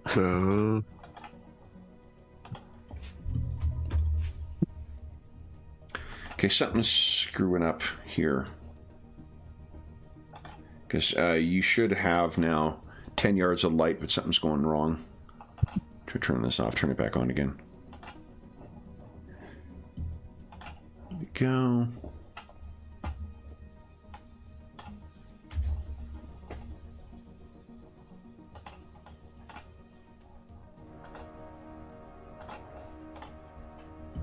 There we go. Fixed. When in doubt, turn it off, turn it on again. All right. And Thognoth, what I'm going to do, I'm going to give you a little bit more low light vision here. I'm going to ratchet that down. So you're going to be able to dimly see ahead, but it'll be dim. Yep. Dim and perilous. You can feel free to boo. Let's see. There we go. How's that? Is that dark?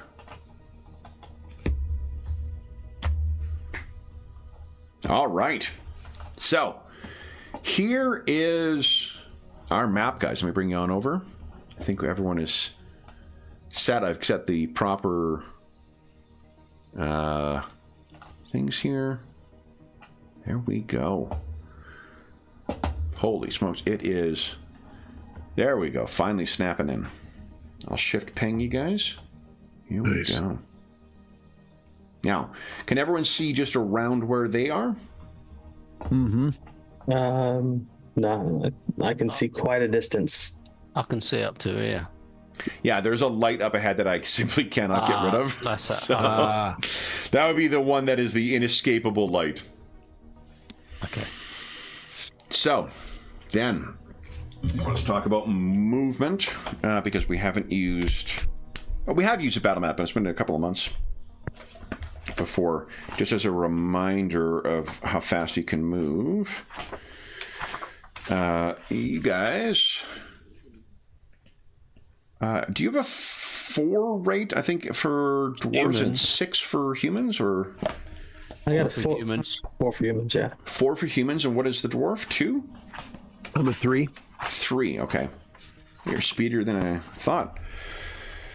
All right, so then that means you can walk 6 yards and you can run 12 yards. Running requires you to make an average athletics check, and the distance covered is in addition to your move. If you sprint, your run movement is equal to running plus success level in yards. So let's assume you're walking cautiously, so maybe we'll do... Each square is 1 yard. So I guess that puts you guys at 4 yards for the humans, 3 yards for the dwarf. Are you happy with your marching order there? Yeah, seems fine. Check, check. Okay. Yeah, looks good. What would you That's guys like to do next then? So 3 yards in the squares are 2 yards. Is that right, Kevin? Squares are 1 yard. Oh, they're 1. Okay. Yeah. So I'm going to move ahead 3 yards. Okay. So it appears that there is the smell down here, guys, is really quite revolting. Pungent. Tell me what, if any, precautions you're taking about the noise that, well, let's be honest, the dwarf is making. Are you trying to sneak? Are you trying to be quiet? Or are you giving that up in favor of your tunnel fighter? I mean, logically speaking, if they target the dwarf first, they won't be targeting me, so I'll try to keep my noise to a minimum. Yeah, I think we're here for like backup. Okay. I mean, I could try to sneak. You know, I mean, I'm willing to try. I'm just not very sneaky. What penalty does your armor impose? Yeah, let's see. I'm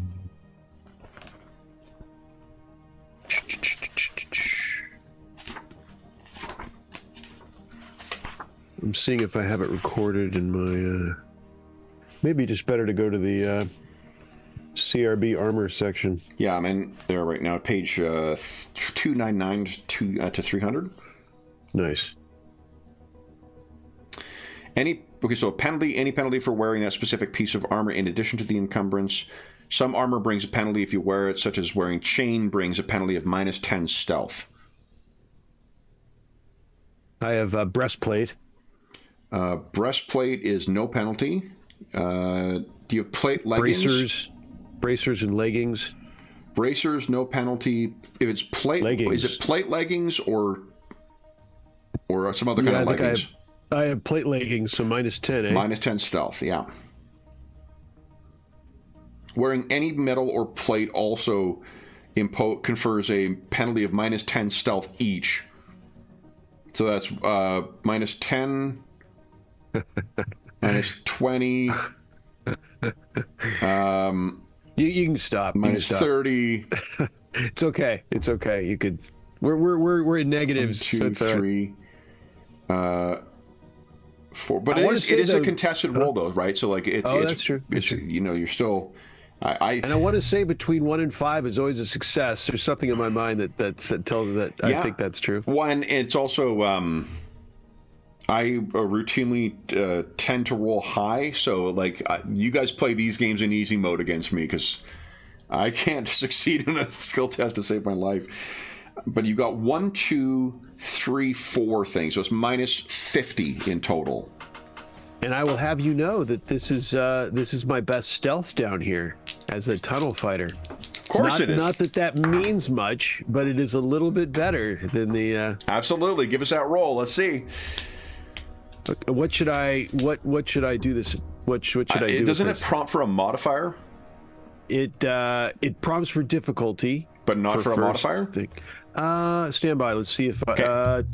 target. Yes, SL bonus. So yes. No. The SL bonus is not what you're rolling. This is a modifier. Success level bonus only triggers in this game if you succeed. Target bonus. Target bonus. So that's Minus right? 50. Yeah. All right. 50. Okay. Excuse me. You know, like, it's a failure, but it's not nearly as bad of a failure as what I was expecting. Yeah. Your target number was minus 11. Yeah. So, but I again, thought it was gonna like, be worse than that's that. only a minus 2. So, like, really, you know, like, that could have been worse. It definitely could have been worse. Yeah. Did you roll it average, though? Or did you roll it challenging? Oh, it looks too good, doesn't it? Although on the other hand, I'll tell you what, I've got minus 10 built into the skill roll that I didn't take into account. I mean, there's already minus 10 built into my mechanics in the sheet. So it's only it's only another failure by one more success level. Right. Okay. All right. So, you know, you're like, Thognoth is making as good of an effort. He's less noisy now than I think you have seen him in quite some time. What is everyone else doing? Alwyn obviously making sure that candle doesn't go out. Yeah. Have you any contingency for if that thing goes out? How many candles you say you had? A dozen. Well, I could take one and light it off your candle and have 2 light sources. That seems well advised because we don't want one in case. little breeze to blow out our one. Yeah. Yeah. Hopefully we'll Does- get breezes down here. That'd be crazy. Well, Well, you know what? There's also, if you remember that Skaven gas that you encountered before too? There's 2 ways to get around that. One of them, urine-soaked rags across your face. 2, dive into the sewage and be under it when it manifests. So, How about just not stay out of the effect area? That's probably... right. So I mean, if you really want to, you know. So So, Thognoth that's looking ahead. Katarina's going to be, looking in the effluviant, okay. making sure no, Yeah. sewer creatures. Here we go. Talther, do you have light now? Think it would be difficult. Oh, hold on, let me move you over. Yeah, you do. Okay. Yes, okay, I do. All right. All right. What is everyone else doing? There does seem to be a light up ahead. Stubborn fucking light up ahead.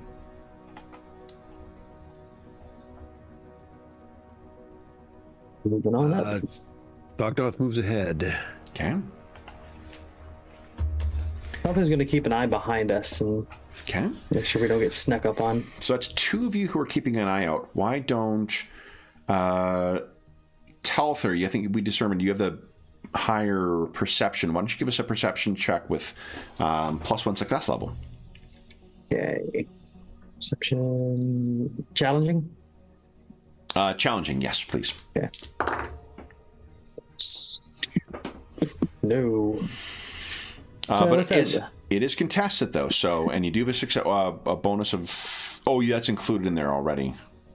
Oh, it didn't include the... But it didn't. the Yeah, so bonuses. it's actually a -3. So is it a fortune point? I'll spend one of those. Well, actually, you can hear there's squeaking from the far side of the channel here, and it seems as if there are rats that are keeping pace with you down here. The little beady eyes. If you move your candle over in that direction, you can see there's a dozen pairs of beady red eyes that seem to be tracking your progress. With the light, they squeak and move as close against the walls as they can and scurry to the edge of illumination. Ick. Rats are disgusting. You've probably got more trouble if they disappear, because it means they've gone to tell someone something somewhere. That, or they know something's coming and they're, running off the ship or whatever. Yeah, while you can see him, that's probably better than than not, I would say. Thognoth looks behind him and says, keep up now. Okay. You're moving by again. Curiously, there does seem to be something burning down here. A lantern. But it's got A light up ahead. It's got a disquieting green quality to it. Thognoth, would you give us a... Is it forbidden lore? What's the lore that I'm looking for here? I don't know if the Skaven lore is a separate skill or not, but... I've got Dwarven lore. Yeah, you could... With a modifier? You could give us... Oh, the lore is fucking huge. It's, yeah, you can give us a Dwarven lore at, I think challenging.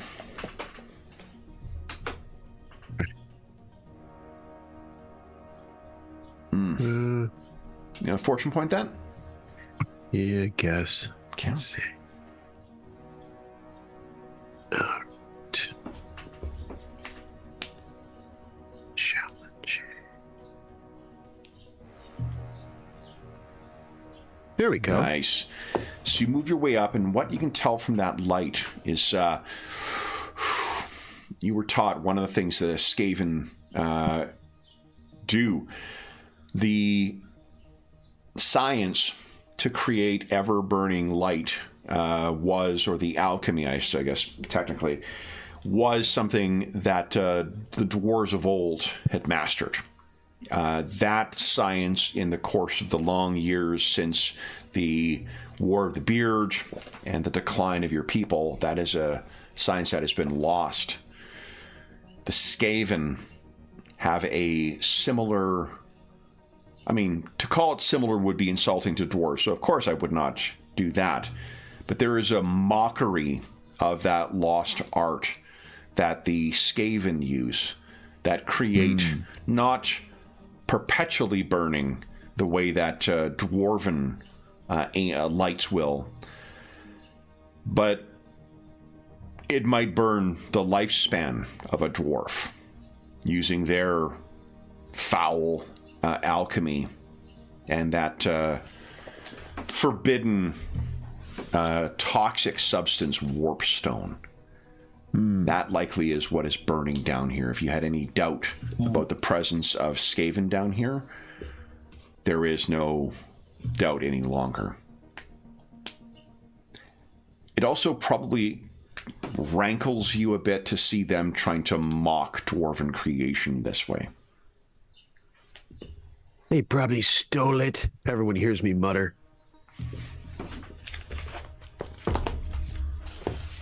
So, but it does appear to be a larger chamber down here.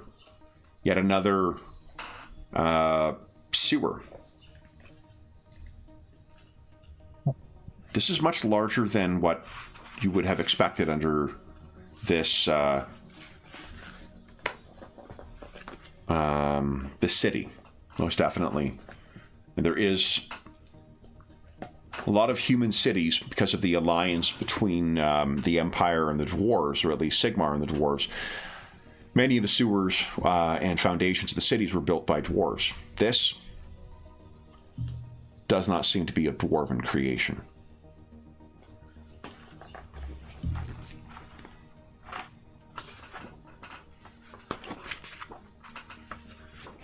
What do you do? Okay. Hold on there.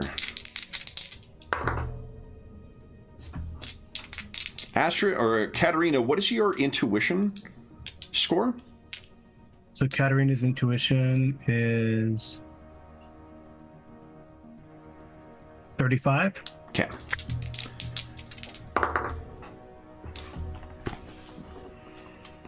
So, Thognoth. You step to there,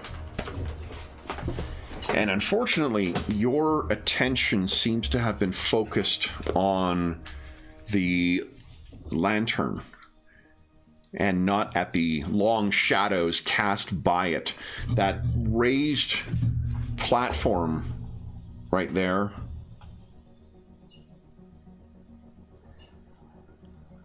It goes up about maybe 2 feet, high enough so that where the lantern is hung, it casts shadows down in this direction, meaning that you did not spot the tripwire that was set along here, where this gate passes. What you hear is rattling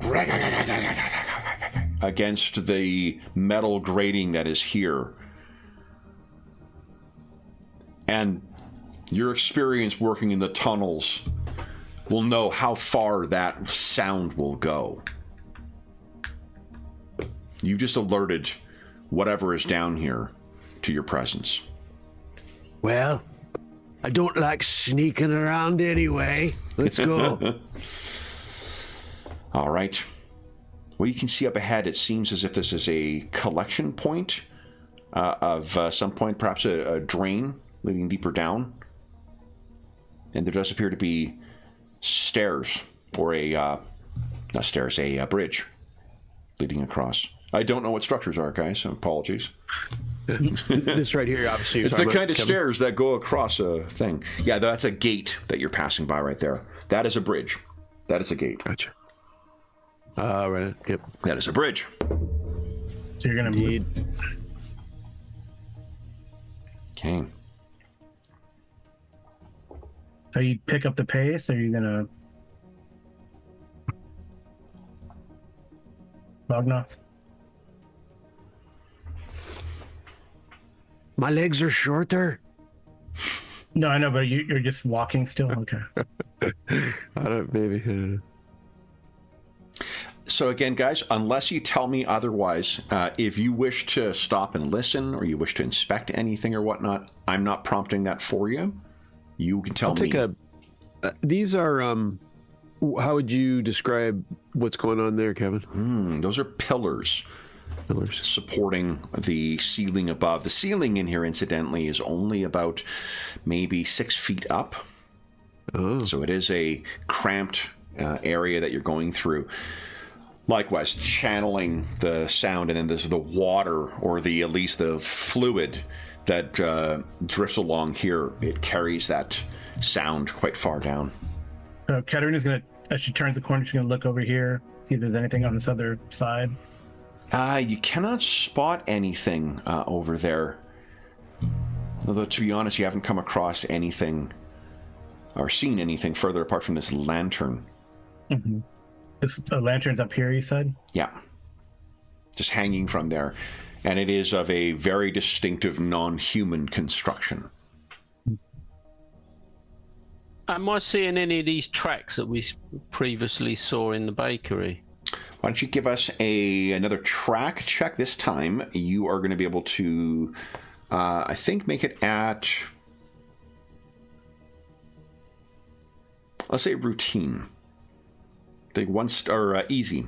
Just one step up to average from the light and the ambient circumstances second, because look at that.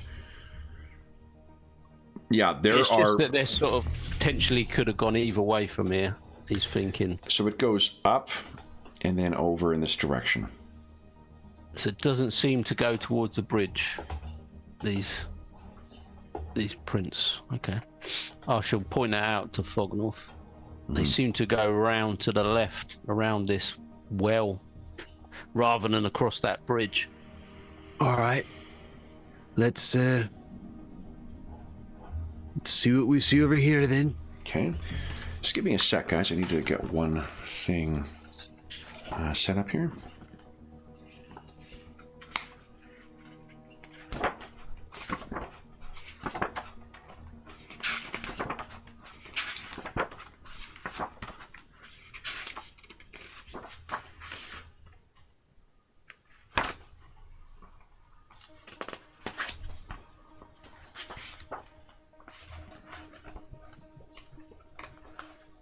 Where is it? Where?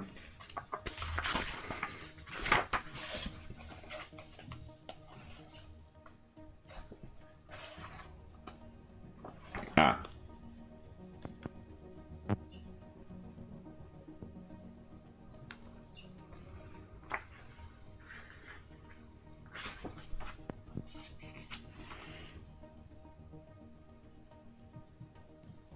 Okay. Okay, got what I need. Let me just find what I need here.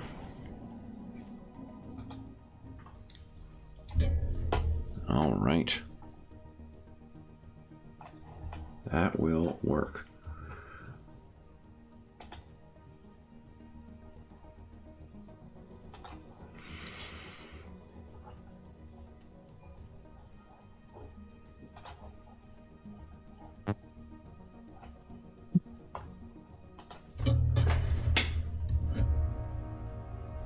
Okay.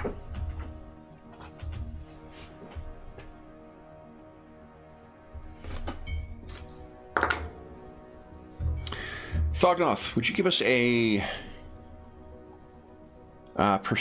oh, you know what, Tother, give us another perception check with 2 advantage, please.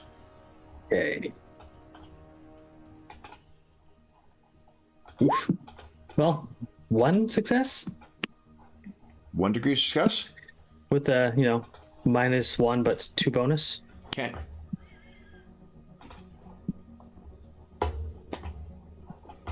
All I'm right. probably eyeballing those rats across the way. Katarina's looking at the right. You've got your eyes on those rats. Thognoth, you're going around the corner, perhaps still just, casting a baleful eye on that blasted lantern. But Talther, you can hear the sound of something is moving up ahead. You can hear louder chittering, but this sounds more... The chittering of the rats is easy to let your paranoia get the better of you and make you think that they are talking to one another. The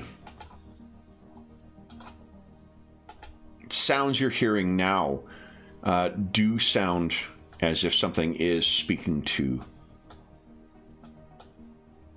another thing. This sounds like rats are talking to one another up ahead.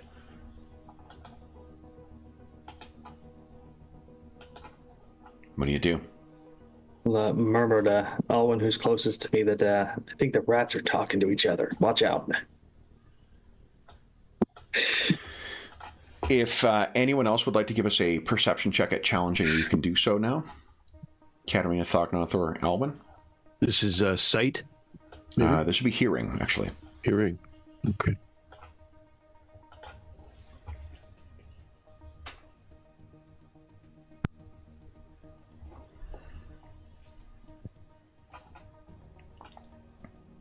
Okay.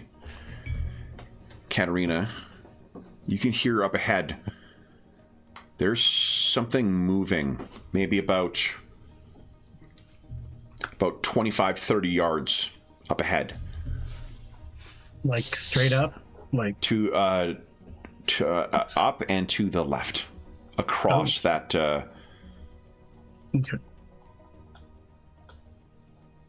So... I go Thognoth. There's movement up ahead. I try to go Thognoth, there's movement up ahead. Okay. All right. I'm tired of skulking anyway. Let's get to it. Boring conversation anyway. Luke! I think Katarina's going to try to hide or use this pillar for Let's some do sort this, of guys. cover. Why don't we And drop get into out, turn order and we'll start... Sling. So everyone go ahead and click on initiative. I think we're just using the default rules of your initiative score. That's I or INT? I. Under combat. That's right. Yeah. Okay, and I'll get... This will be my first session with the up in arms rules. Yeah, I'm excited to see them work. Yeah. I really, man, I know I said that a lot last night. I really like Imperium Maledictum. The combat rules are that was really a good session. Yeah, really, really good in it. So I think the up in arms, I've got my up in arms here. I got the handouts for you guys as well. So let's take a look. So, but we do need to talk about your starting momentum as well. So let me just check 2 things here. I get this, and I'll get you guys in order. Oh, holy smokes. All right, so sort this in order. Here we go. There we go. All right. And group advantage. Here we go. So. You're not surprising them, and you are not surprised, so there's no advantage modifier there. Oh, that's for gaining advantage. Where is it? For starting. Seeding the advantage pools. I love it. Here we go. Maneuverability. One side possessing an advantage in maneuverability, such as facing giant spiders in trees or being mounted. That is not the case. Outnumbered. That might be happening here. Surprise. No one is surprised. Terrain. No advantage on either side. And threat. No one has an ogre that you're aware of, or a warp fire thrower that you're aware of, or a troll that you're aware of. So that means, I think, guys, why don't we, because this is your first time using this, you guys know what you're experiencing or what you're expecting here. Why don't we say that there is 1 advantage in your pool to start with? So, as a reminder, ways of seeding the pool, gaining advantage. If you use a skill to secure a tactical advantage, that adds +2 advantage or +3 on 6 success levels or more. When you defeat an important NPC, you gain +1.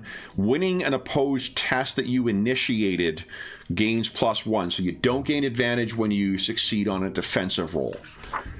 And you can spend advantage on a number of things that I've got a handout for as well.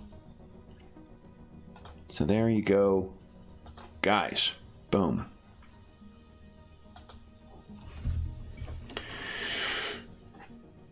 So, I have their advantage pool. Finally making use of my giant oversized D6 again. So, nice. First up, they are going to be doing something. So let's see. I went ahead and put, I know it's a group resource, but I put it on Thognos token 1, his blue dot 1 for our group advantage. Just sort of, that's awesome. That's great. Yeah. Everyone can see that? Yeah. You guys can see it, right? Cool. Yep. Awesome. Okay. Then let me make a move here.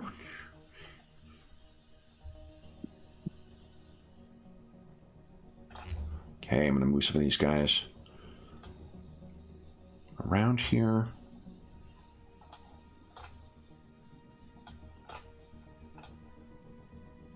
Okay. And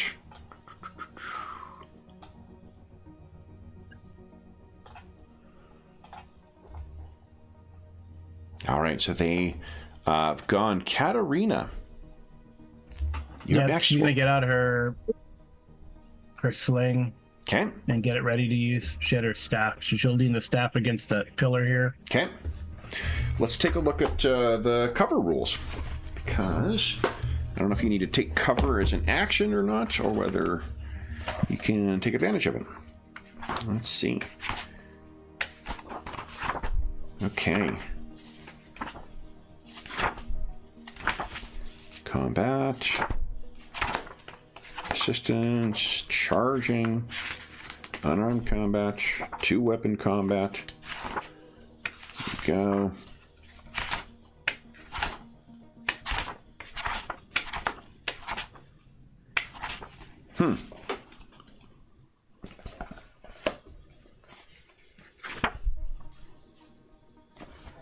Okay, I don't see it obvious in a section here, so let's see what cover.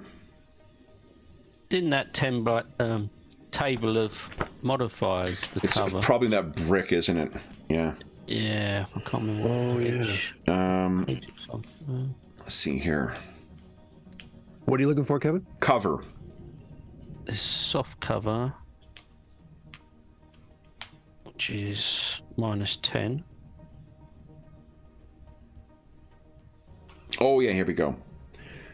Target behind medium cover. Yeah, So hard cover is -30. Okay. Nice. But doesn't say what taking cover actually is. I thought it was like movement. Yeah, it's probably movement. Okay. Then, here we go, action.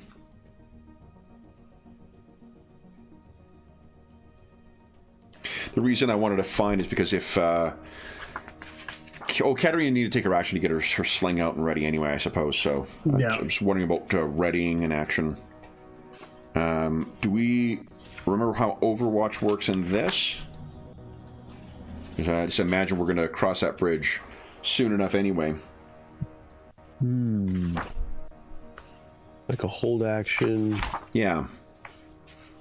I'm saying Overwatch because of the 40k stuff, but... Yeah. You know, there's a fortune spend, I want to say. Let's see. Am I making that up? No, at the start of the round, choose when to act in that round, disregarding initiative if you spend a fortune. So there's that. Okay. For starters. I don't know if there is a hold action in this game. Yeah, so there may not be. You need to take an action. There isn't a contingent. Yeah, I don't think Well, there is. I mean, I guess she's basically gonna move behind the pillar, use it as cover, and Yeah, we're talking about what's a problem that isn't happening yet because she's having to spend the action getting the sling ready and loaded. I think you can move and. Yeah, you can definitely move in, but whether you can, But like getting your Overwatch. sling out and loading your sling, that would be your actions. Yeah, she's not gonna be able to attack with it. No. No, that's what I'm saying. Like it's a bridge we're going to cross. You said because contingent actions are such a common thing in RPGs that it's worth looking to see if they're. Oh, okay, I see. Like after she has it ready, can she? Yeah, because it's just like inevitably what's going to happen when you don't see your opponent is like I'm going to do X if Y. And we found those rules in. They're actually really cool. In Imperial Military Minute, I'll probably just adopt those if I don't, because what it is, in fact, let's just use those for now. I'll look it up afterwards. I don't want to waste valuable trying to kill you time. I mean, exciting combat time for this. So what the rules are going to be is you can take a contingent action, and then at the end of the round, if it hasn't triggered, you can choose to take a different action before your turn ends, and then it'll start the next turn. So you're not able to carry Overwatch over if you don't have initiative. The reason I think that's interesting is because there is a fortune spend where you can act before people. So if you really want to, like, if you've lost initiative but you want to have Overwatch for the round, you can spend in your fortune point, take your trigger, take the action before anyone else to ready your action to do Overwatch, and then trigger it on someone else's turn. So does that make sense? Yes. Yeah. Okay. So I can ready my sling, and if I want to. Exactly. So next round you can ready your sling because you're actually acting before everyone else. But everything but Pathfinder. I was just... Once the round is over, you'll have an opportunity to do something different at the end of that round. But then when the next round starts, whoever has the highest initiative will go before you. So you can't Overwatch between rounds. Yeah. Gotcha. I can spend a fortune if I wanted to. Exactly. You can spend a fortune to start your turn and then do an Overwatch right away. So. I have a question. Yeah. Is the advantage of charging still the same in the CRB, where you get +1 advantage? It is not. Change Because I can't actions. find it in Up in Arms. Let's see here. Charging now gives you a +10. It's on page 136. Charging now gives you a +10 bonus for the first melee test you initiate after completing your move. That's it. There's no initiative. Oh, there it is. I just couldn't find it. Good call. Yeah. Last sentence, man. Last I've sentence. learned this rule Last sentence. the hard way. So, yeah. Good call. Good call. And assess. If you use a skill to gain an advantage, you narratively describe how you're doing that. And then on a success, you gain 2 advantage. On a success with 6 success level or more, you gain 3. That's one thing that I thought was going to be really cool for some of you non-combat guys. Is a way of feeding the advantage pool. Feed the dwarf. It's You know really what I where, yeah. What's the Khazalid phrase for "I'm hungry"? Yeah. All right. Then, so Katarina's done. Thognoth, you're up next. What are you doing? I am advancing. Okay. It's 12 yards away. And let's see, to remind ourselves of, we went through movement, walk, and run. So This, the remember, charge is a 2 foot. You cannot charge jumping on 2 feet. So just FYI, that is effectively difficult terrain that would block you in a charge. All right. So this is a platform. If you can see this far, that is likewise a platform. What would it take to get up there? How high is it again, Kevin? 2-3 feet? So no, it's about 2 feet. So the thing is just that it'll take you double the movement to get up there, and that would interrupt the charge. I think he's going to climb up. He's going to work on getting up. Okay. Thognoth, you would be aware as well that your allies cannot see what you can see if you wish to warn anyone. I see. Good call. I say, there's all sorts of rats ahead. We've finally gotten to it. Let's go. Okay. Now, And where should I go? Tell me where may to I put make the a token. suggestion? Yeah, please. Would you like to give us a initiative check to assess? If you get a success, you'll add 2 to the advantage pool. Sure. Okay. Do it. What am I rolling? You are rolling a challenging test here. Perception, I think, is what you were saying, because you were trying to take stock of them. It's narratively whatever makes sense for what you're doing for that round. Yeah. Okay.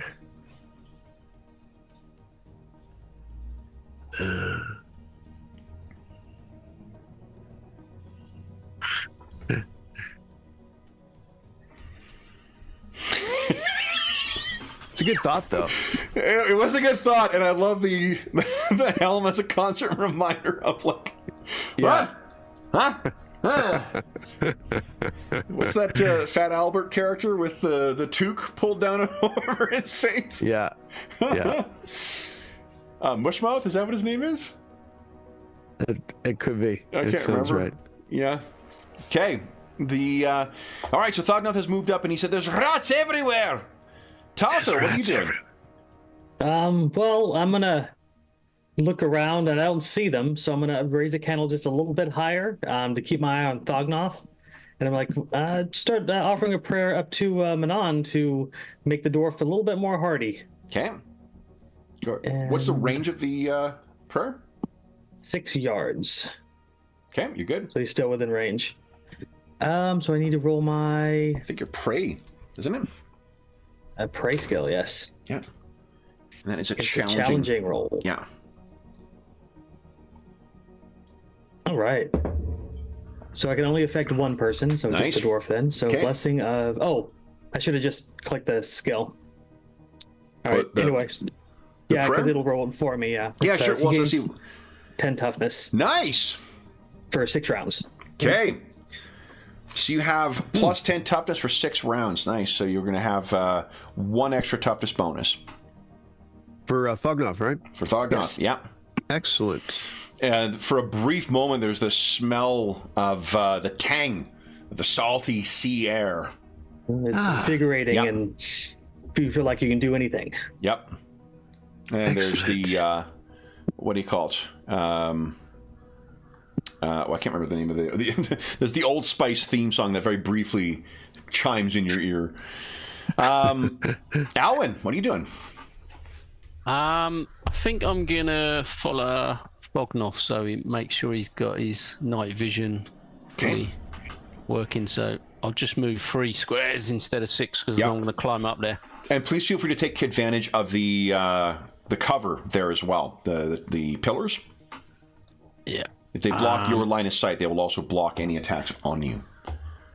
And then I'll just take my sling out. Okay. You got it. All right. Remember, if your sling would require 2 hands to load, so there's a chance that candle might go out. Okay. Okay. Then, now that we have had That's why I our... lifted mine higher so they could see. Yeah. Let's see here. Boom. There they are, guys. Rats! Rats abound! Alright, then, let's see. They can... Oh, they can charge. Okay, I need to check one thing here. Oops. Okay. Sorry, guys. You know, I'm woefully unprepared for this morning's thing. I normally look up the special abilities and stuff like that of these things I know you're going to fight, and I'll have a... Ah, here we go.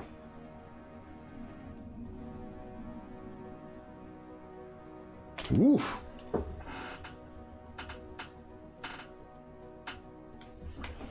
All right.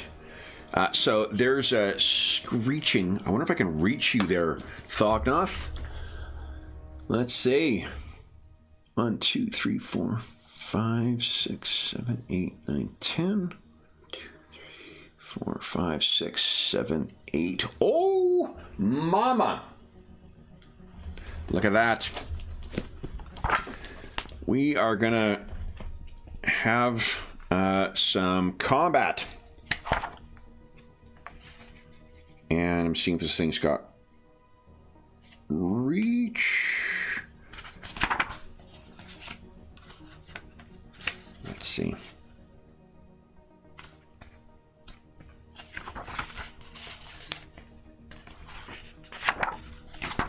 Where is it here? Go.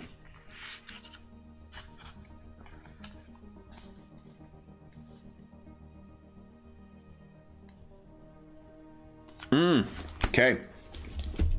So, screech. They come running along. I think I should have set these squares to being 2 meter squares now that I think of it. Or 2 yard squares instead of that. So I'm just going to make that quick adjustment. Because reach is 4 yards. So I've made this too big. On the upside, it means that these things are not going to reach you this round. Okay. So there is that. Let's do that. Save. Boom. And I need to...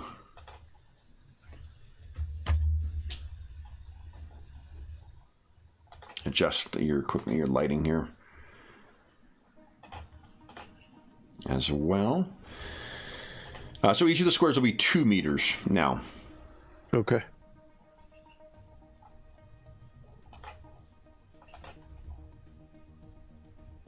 Why am I not able to... Come here.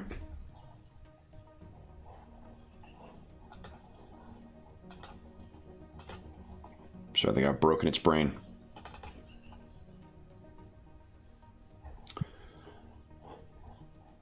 Oh, for Pete's sake, come on.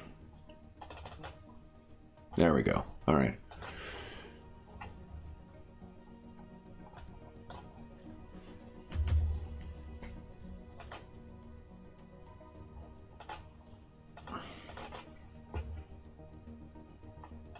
Come on. There we go.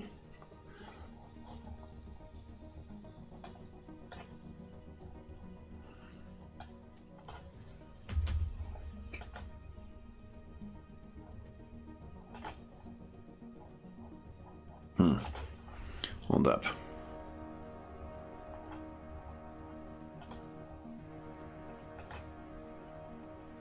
Turn it off and turn it back on.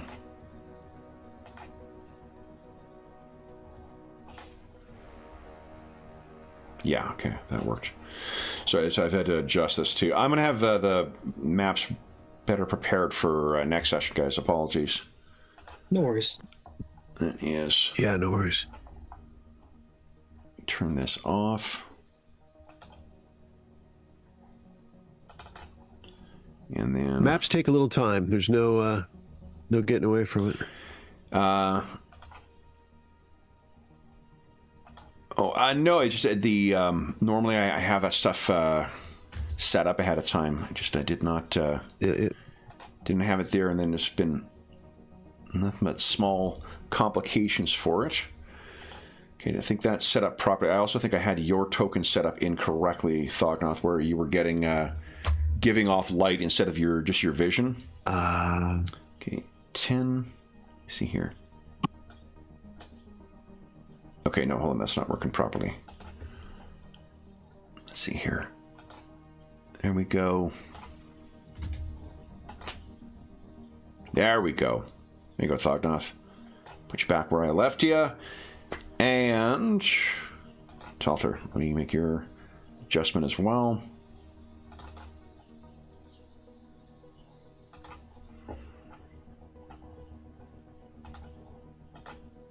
Man, those rats are fast. They are, but they're not actually going to be able to get us far now because we've got to adjust it to the right thing. It's weird because Sean commented earlier about 2 meters, because in Imperium Maledictum it's 2 meters per square, and I should have set that as this before 2. I don't know why I set the other one as 1 per square, because weapons with reach have a reach of 4 yards as opposed to 2 yards. So it tells me each square should be 2 yards, not 4. Now, let's see here. That's correct. Okay, good. So everyone's got the correct lighting set up now. Okay. Now, let's do this. Probably be making a lot of assess checks to help you guys out here. Nice. And minor prayers. There's an optional rule for blessings that if you call on them too many times for the same target, whatnot, the GM may assign a sin point. Oh, just because it's like, your petty concerns are below me, person. I'm Right. like, don't do Those that. are cool. Those are cool rules. Mm-hmm. Okay. Although I can have multiple blessings up at the same time, just not the same one. Nice. So. Okay. And then these are over here.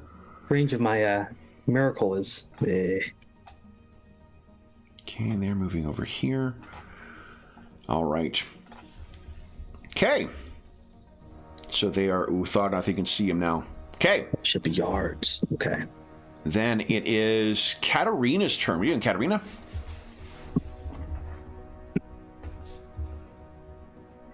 Oh, you might be muted, them. Carl. Yeah, I don't see them, right? Because I can only see 10 yards because of the candle in any case.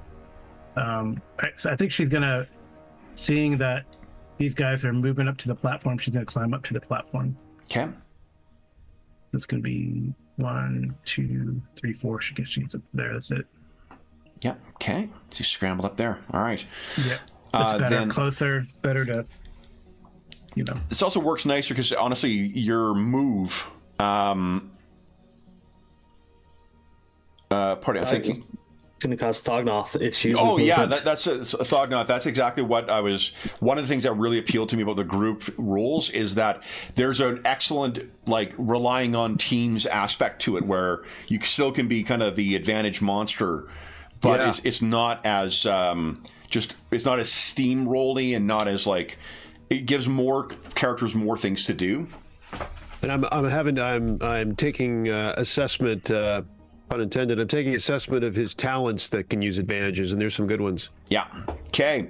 So Katarina's climbed up on there. What I was going to say is that this it's nice with using the 2 yard square as well. You move your move, and if you run, you move double your move. So can you still? I can't remember. You can still do something, right? I can move. You and can. do something. If you're running though, you do need to make an athletics at +20. Yeah. So I think I'm gonna. Looks like we're gonna get into combat. I'm gonna try to cast a martyr on Thognoth. Okay. The miracle. Yeah. So go ahead. And that basically the damage that he takes is transferred to me, but I get double my toughness to mitigate it. So give us. Guess I'm gonna bless you next. A miracle you're doing, not a blessing. Yes, a miracle. So I think it's still a pray spell, isn't it, or pray check, isn't it? Okay. Mm-hmm. It's still challenging. She has to get a talent in order to even use one. So yeah, one. It's like one miracle per talent. Okay. Yep. So many and they work very similar. Wow. Oh wow, you can hit Holy 3 people smoke, with that. that's awesome. That might do something more. I'll look it up. Okay. Yeah, it's typically more successes give more range or. But that's don't targets. confuse blessings with miracles. Yeah, but so I gotta look up to see if there's anything. Pretty sure. I don't doubt that as well. So you got 5 successes. So that miracle, every 2 success levels you achieve on a miracle trait test, you may add additional range, duration, or targets equal to the initial value. So I'll add duration. Okay. It's usually 4 rounds, so I can add how much duration? 8. You got So it'll be 8 rounds for 2. You would still have 2 more successes you could spend. What was the other choices again? I'm sorry. Other target. Do you want to give someone else that benefit as well? And It's all going to be feeding back to you, though, so I could see why you wouldn't want a bunch of people. Yeah, I don't want to do that. Let's get the whole party's damage going on Katarina. Yeah. Katarina's head just explodes. All right. All The other one is it's duration.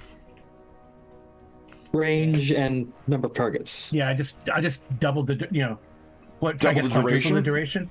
You So could do it'll it be twice. You could, so it'd be triple the duration.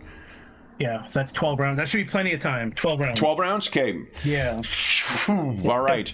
Yeah, if we're still alive or here in 12 rounds, well. Yeah. If I I don't knew think you we would, alive if this fight lasts longer. if I knew you could do that, I would have given you the blessing of toughness too to help with that.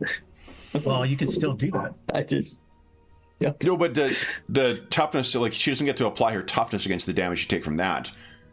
The damage that the targets take, she takes that damage. You don't get to reduce it by armor or damage. No, I reduce it by my toughness is doubled, not by armor. No toughness armor. bonus.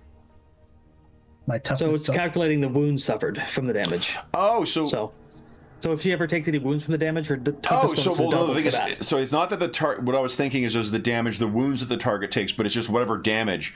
So instead of applying whatever armor or toughness the target has, you take the full amount. So, okay, Thognoth, what are you doing? Yeah. Let's see. I don't know if I'm in range. I don't think I'm in range for a charge. Within your run range. Actually, Well, you can move 6 squares when you run. So I don't think. I know. In his movement is 3, his walk is 6, and his run is 12. but he's got 2 But that's 2 meter meters, squares. though, guys. Like, yeah. Okay. So you can. So I get 6 move squares. walk 3 squares. You can run 6. Gotcha. Not going to be able to get there. What about in assess? What about if I check out my foe's approach? Try again. Yeah. Perception. It's worked out well for you in the past. I'm going to see if I can pitch you anything here. Hang on. I don't think so. I'm not No? taking. Nope. Absolutely not. You're not going to let me look Nope. silly or anything? Nope. Lift his helmet up and look around and put it back down. Do you want to walk forward whatsoever, or are you waiting? I don't think there's any advantage to me. I don't see any advantage to it. So. Okay.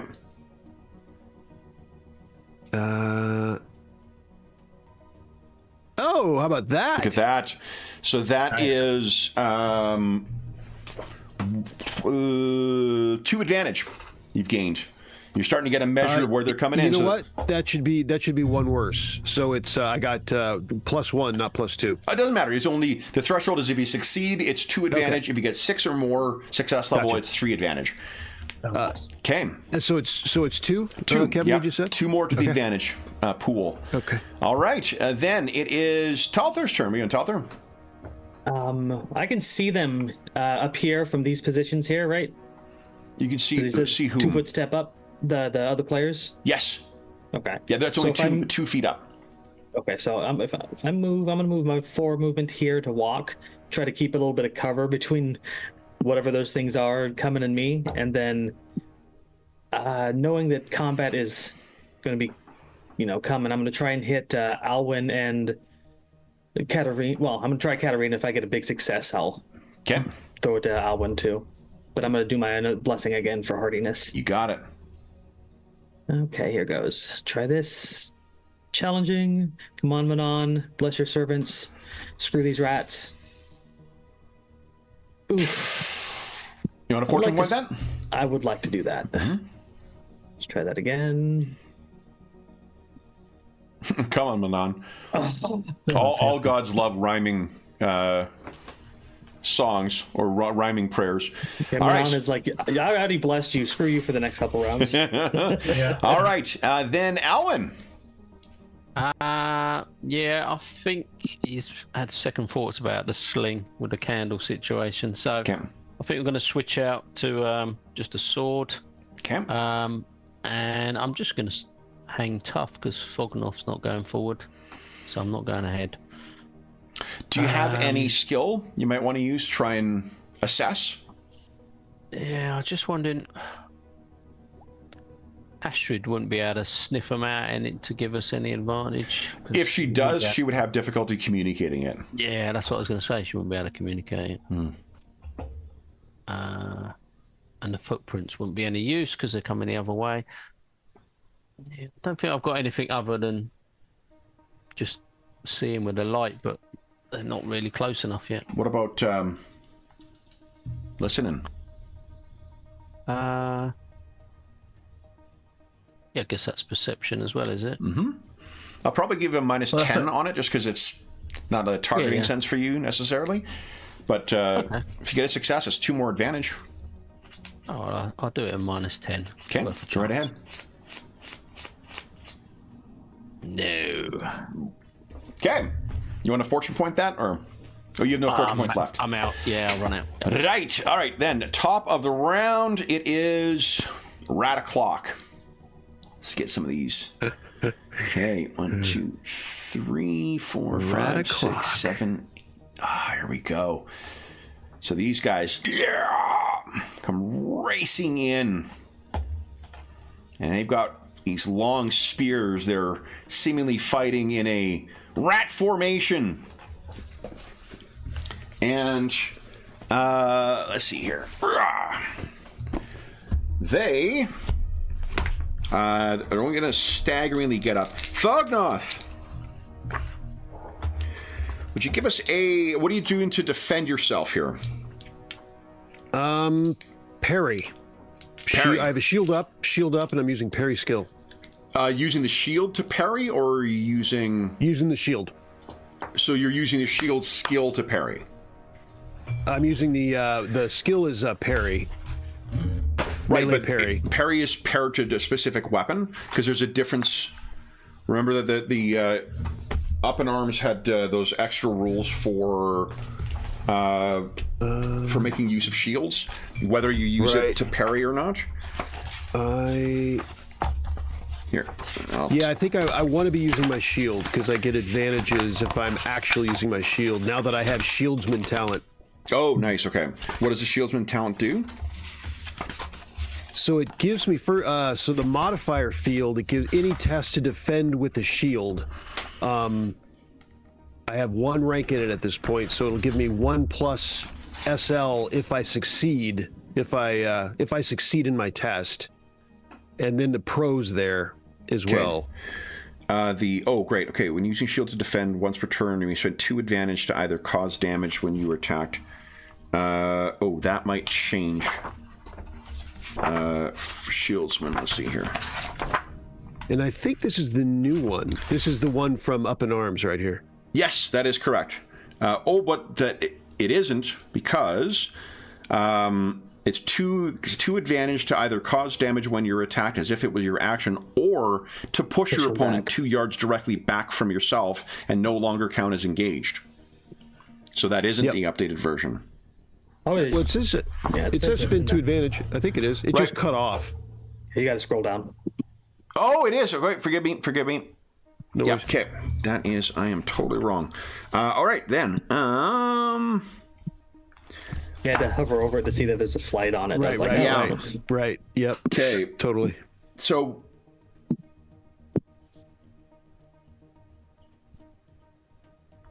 and here's the other thing you can do with it if you don't do it is you gain the AP benefit of the shield in your secondary hand if you use your melee weapon to oppose your thing. So your choice is to get the extra armor from the shield and use your weapon to parry, or use the shield to parry.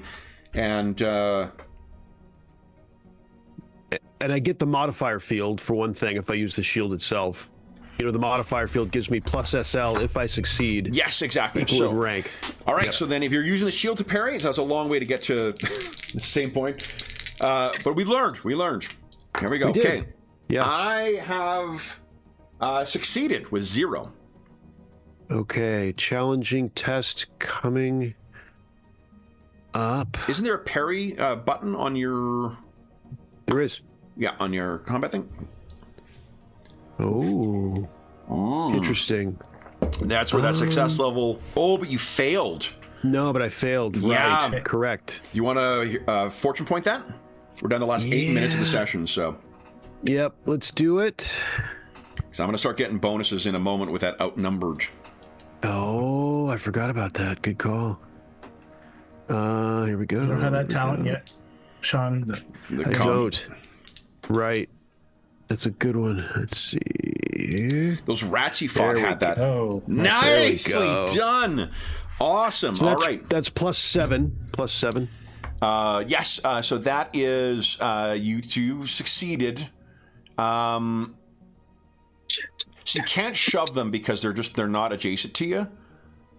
I know it doesn't say that expressly in the skill, but that makes sense in the thing. But I'd probably want to do the damage anyway. Actually, you can't. They've got reach. You're limited by the reach of your weapon. So like any of that stuff would be limited by you being able to reach them. They've got spears, so you're not going to be able to trigger either of those things. Okay. Shatter the spear. Shatter the spear. Okay, so you attack and you successfully block that first one. Second attack on you. This will have advantage. They got +20 to theirs now.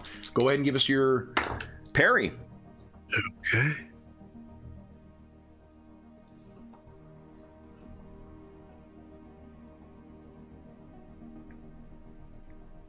So that's +1. That is enough to block. Second one is blocked. Third one. Here we go. I got +40 on you now. Oh. That is 4, 8. I got 8 success levels on it. I'm at +1.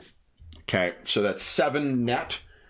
With the spear is 14 damage to the Katarina. Brace for impact. Oh fuck yeah! But you get your W toughness bonus if there's a but wound. it doesn't apply. The damage goes to Katarina, then she applies her toughness bonus. Well, yeah, that's what I meant. Okay, yeah, no, but not from your prayer though. The +10. Okay, just hers. So what's double your toughness bonus here, Katarina? 6. All right, so you take 8 points of damage. Okay. Oh, Jesus. Then game is gritty as hell. And Thognoth is probably puzzled at not having had this happen too much, or maybe the first time where he got whacked and he's not feeling it, Okay, and I succeeded on that test, so I got one more advantage for the rats. And then let's start moving some rats into range. So do we get it? Does a group get advantage for his Thognoth? Yeah, have to be the one. You have to be the instigator of the test in order to gain advantage on the group. Yeah. I don't know if I like this 1, 2, method. 3, 4. My players vetoed that. Yeah, I know you said. Honestly, I just for my own preferences, I really dislike the. I might use it for like the bad guys. It's easier, but the players. It's not even easier. Honestly, it's just that it's so overwhelmingly weighted in favor of as soon as someone gets an advantage, the steamroll is just you're waiting for a crit fail on a dice roll for one of them. So I really don't like the way that the tempo of the combat felt with it. 2, 3, 4. Well, I guess these guys are 6, level 4 dudes, so 4th career, so they're supposed to be mowing. But that's what you would still be able to get that with the group advantage as well. Okay, so there's more racing in. 1, 2, 3, 4, 5, 6, 10. Okay, and 3, 10. There we go. All right. Okay, then let's speed through one hero round here. Okay. See what you guys are gonna do. All right, so those are coming in. Katarina, what are you doing? She's gonna try to heal herself. Okay. You're praying? Blessing of healing. Okay. Jalen. Oh, well, I'm gonna re-roll that. Oh, yeah. I can understand why.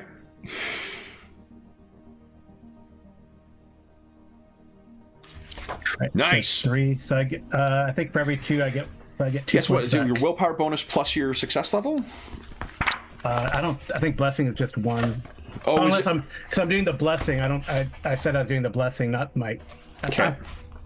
I don't think you can heal, like do the first aid in combat, but No, I don't. I don't remember. I think you can stabilize, but you can't, like, that takes a while. So she's doing the pray. Okay. But I think she got Plus 3 1 successes. I get +1, plus every 2 successes you get a thing. It does, but that's with target, duration, or range. Oh, okay. But I mean, what you could do is you could heal. Is anyone else injured right now? Oh, Yeah, Thognoth. Yeah, everyone. Thognoth. I'll give Thognoth. I'm down a point. 9. I'm down half my Talther's wounds. injured. You're injured. Yeah. So, I'll give Thognoth a point.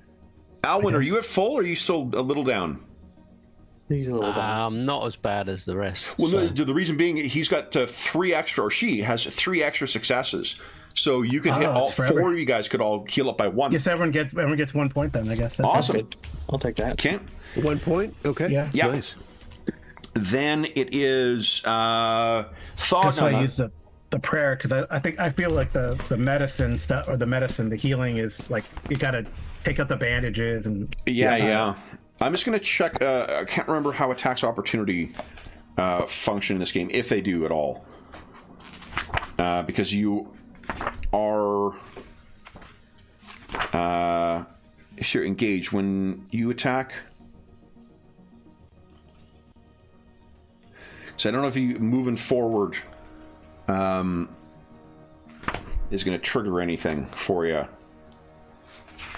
Right, because disengaging. I mean, if I moved into them, that wouldn't be disengaging, right?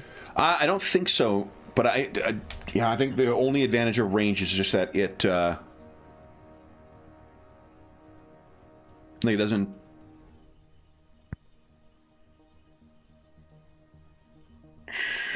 159. Let's see here. Engaged. Yeah, I don't see anything about reach. Okay, cool. Then yeah, you're free to move forward without taking any like attacks of opportunity or anything. Okay. Just means that they can fight you at range. I think that also technically means that. So Kevin, I will. I don't know if you were looking for this, but on page 297, there's the weapon reach rules with optional infighting rules that account for a weapon's reach. Upper left. Yeah. It's up to you. I knew that was there, so I just want to point it out to you. I didn't know if you were looking for that. Let's see here.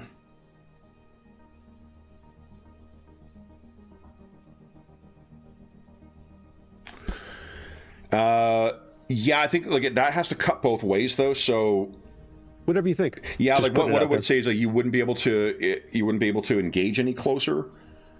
The thing with the with any reach rules is it's gotta the upside to the reach is it doesn't do as much damage as what the other stuff does, but you get the benefit of being able to fight from further away. I'm fine with you moving in without having to make any kind of roll to get in. Okay. Yeah, it's got that infighting rule. That would be the other option to go. I'd have to roll. So no roll, it's fine. See, Whatever the thing you is, think. what I see the infighting being is you're taking your action to try and actually just make them fight at a disadvantage because they're having to use their weapon as a improvised weapon. It doesn't actually say you need to do that. You're just taking advantage of the shorter weapon to take advantage. And I mean, I'm kind of cool with that because it would just mean that they would have to move. They would have to disengage in order to get at a proper range for their weapon again. And then I would suffer -10 if I don't get inside their, that weapon length rule right there in the box. Yeah, and that would be the way we would cut both ways. Right. Well, whatever you think.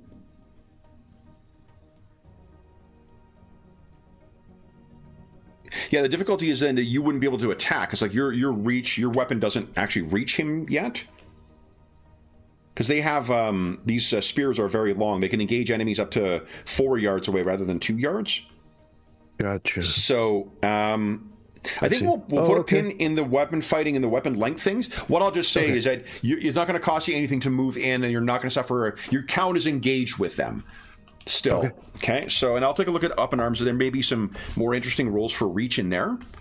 Okay. And we'll circulate those. But for now, if you want to take advantage of that, that seems to be your action though. So like you would be wasting it. It would be one round where you wouldn't be necessarily doing damage. You're just trying to put yourself in an advantageous position. It's my turn, right? Are we still It going? is your turn. Yeah. Okay. you Yeah, f- I'll move up. I need to move up. Yeah, you got 3 advantage right now. Okay. And I can I attack? I can't remember. Can I? Yeah. I can still attack. Yep, Okay, good. Yep. All right. I am letting him have it. Okay, now I think. Let's see here. Because you're outnumbered. Oh, that goes to them. That doesn't get a penalty on you. So, yes. Do you want to spend your advantage on anything, or the advantage?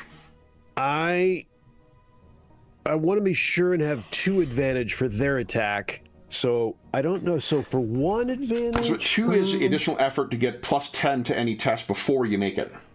it'd be my shield. My shieldsman is pretty sweet when I get attacked. So and that costs 2. So I wanted to save 2 for that. Got it. Okay, yep, that's fine. And you'll get you would generate 1 advantage if you succeed on your test here anyway. Yeah, true. Because you're the instigator. So, all Let's right. do it. All right, so I've got defending. Okay, so I've got so many things. I succeeded with 1. Okay. I'm trying to remember if I got it all together here. I don't think there's any. I think we're good. Here we just. Oh my goodness. Oh, and you're out of. Oh no. I am. Oh, but That is unfortunate. yeah. Oh, and it's 4 advantage for second action. Oh. Yeah.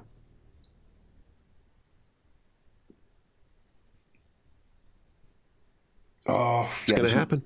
It's gonna happen sometimes. Thognoth is in. All right, Talther.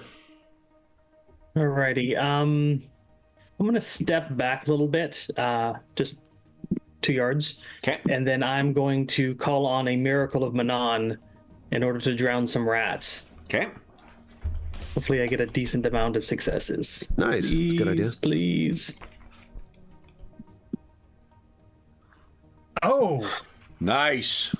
Okay, so I can get an additional target for every 2 successes I made.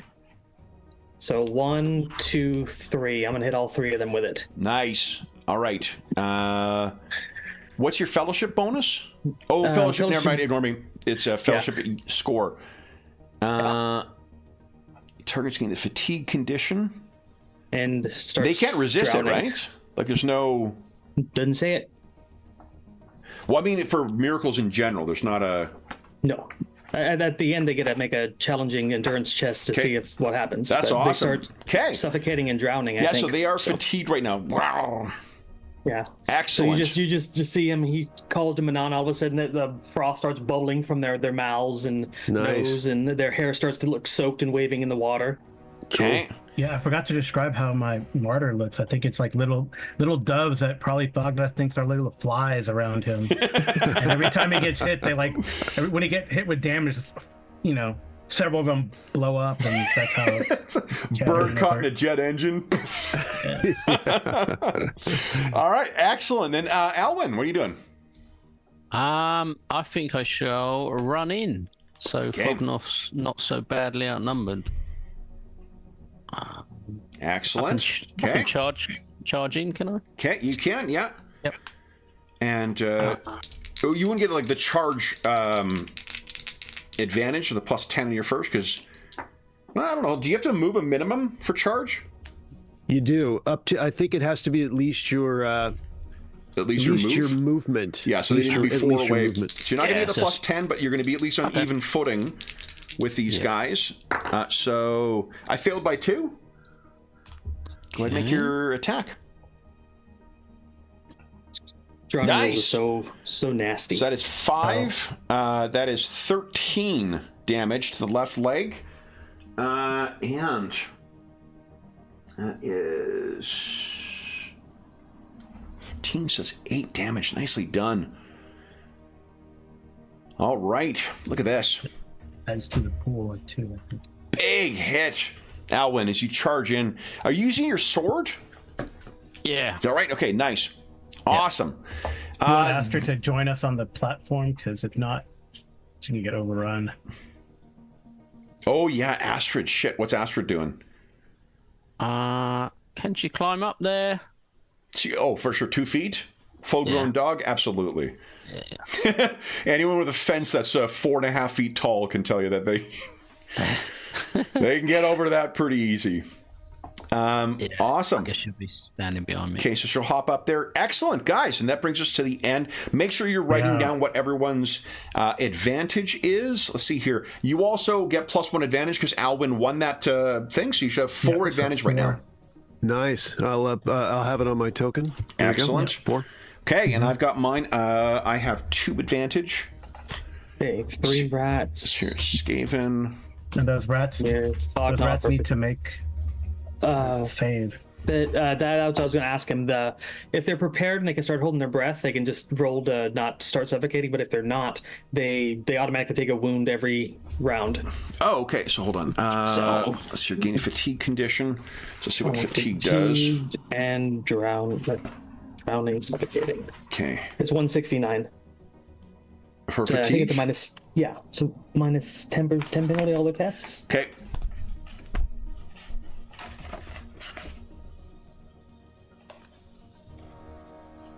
And Okay, and then they make. I'm sorry. For drowning is for it's a holding few their breath. pages. It's page 181, Okay. top right. Thank you. Toughness bonus. If prepared, so they weren't prepared. Each round. Wait, does it say that they can hold their breath, or does it say that they're subject to drowning? It says they're subject to drowning. I don't think they can hold their breath. Yeah, so like if you're prepared, you can get under the water. If you're not, then all of a sudden your lungs Yeah, are because filled like there's with no water. way they would have known that this was coming. So they'll each take 1 further wound. Okay. That's the damage that I can do. That's my spell. That's nice. Nice. That's awesome. Okay. It's at not the concentration either, right? Like it does. No, it's just for 4 rounds. 4 and at rounds. the end of it, they have to make a check at a challenging -20, or they fall prone. That's solid. That's great. So That's nice. Okay. That's miracle level, though, right? I mean, miracle. yeah, I had to get a talent for that. So Yeah. That's great. Okay, so then everyone is set up. They've taken their damage from drowning. Then that brings us to the end of the session. So then, for those listening at home, thank you so much for joining us for a session. Once again, I apologize for the amount of time I spent fussing around with the map and getting the stuff set up. Here we go. Next time I will be more prepared for it. As is always the case, if you have any comments, questions, or concerns regarding the session, the campaign, or the game we're playing, please don't hesitate to leave a comment in the comment section down below, and I'll endeavor to reply in a timely fashion. And boy, it's just chugging right now. Did not like me changing over those maps all that much. You guys gain your usual 100 XP? Oh yeah. Yeah. As well. In addition, there is a link in the description of the video to the Dungeon Musings Discord server where all of us are active, and we have channels there dedicated to this game, so to Warhammer and Warhammer RPGs in general, as well as most other games we have on the channel, most of the campaigns we run. There's also finding a group and GM discussion and a bunch of really helpful and friendly people over there. You are more than welcome to join us. There's also a link down below to the Dungeon Musings. We're caught in a loop here. There's also a link down below to our friends at Noble Knight Games. Noble Knight Games is the preeminent unionized retailer of hard-to-find and out-of-print RPGs in North America. Not only do they have an amazing selection of new role-playing games, board games, and card games, they have an unmatched selection of hard-to-find and out-of-print RPGs, including Warhammer products. I filled my Warhammer 2nd Edition collection thanks to them.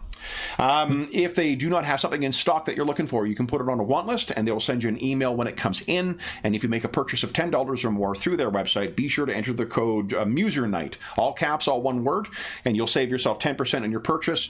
There is that is going to end at the end of June 2024. So if you're listening to this after that time, then come back to one of our more recent videos, and we will have the current discount code listed there. There's also a link down below to something called Heroes Save Villages. That is the charity fundraising campaign we run on the channel. It benefits the SOS Children's Villages International Charity, a really incredible organization active in over 130 countries, benefiting over 80,000 orphaned and and abandoned children, including ongoing relief efforts in a bunch of crisis areas that you can learn all about by following that link. Any donations through that link go directly to them. And if you've donated $25 or more since January 1st, 2024, head on over to the Charity Initiatives channel of the Dungeon Musings Discord server, and you can find, starting at the end of July, what charity sessions we'll be having for the second half of the year. We're going to be doing mashups, taking classic adventures or from D&D or Call of Cthulhu or whatever we choose, and mashing them up with adventures that or games that it was not designed to be played with. So if you're really dying to see a Warhammer Fantasy Roleplay version of the Dragonlance Chronicles adventure, or if you really want to see a Warhammer Fantasy version of a classic Call of Cthulhu adventure like The Haunting, that will be the options. Some of the options we may have available there. You'll also be helping us shape which kind of heroes we're going to play for those sessions. The last thing I will say is an enormous thank you to our grim and perilous heroes. So, Darren, Sean, Carl, and John, thank you so much for playing today, guys. Congratulations on making first contact with your rat foes. We'll be back in 2 weeks' time underneath the surface of Oldenleitz. But until then, we hope that we gave you a few hours to take your mind off the troubles of our world and think about the troubles that our grim and perilous heroes are uncovering for this Skaven threat. And until we see you again, stay safe, stay healthy, and happy gaming.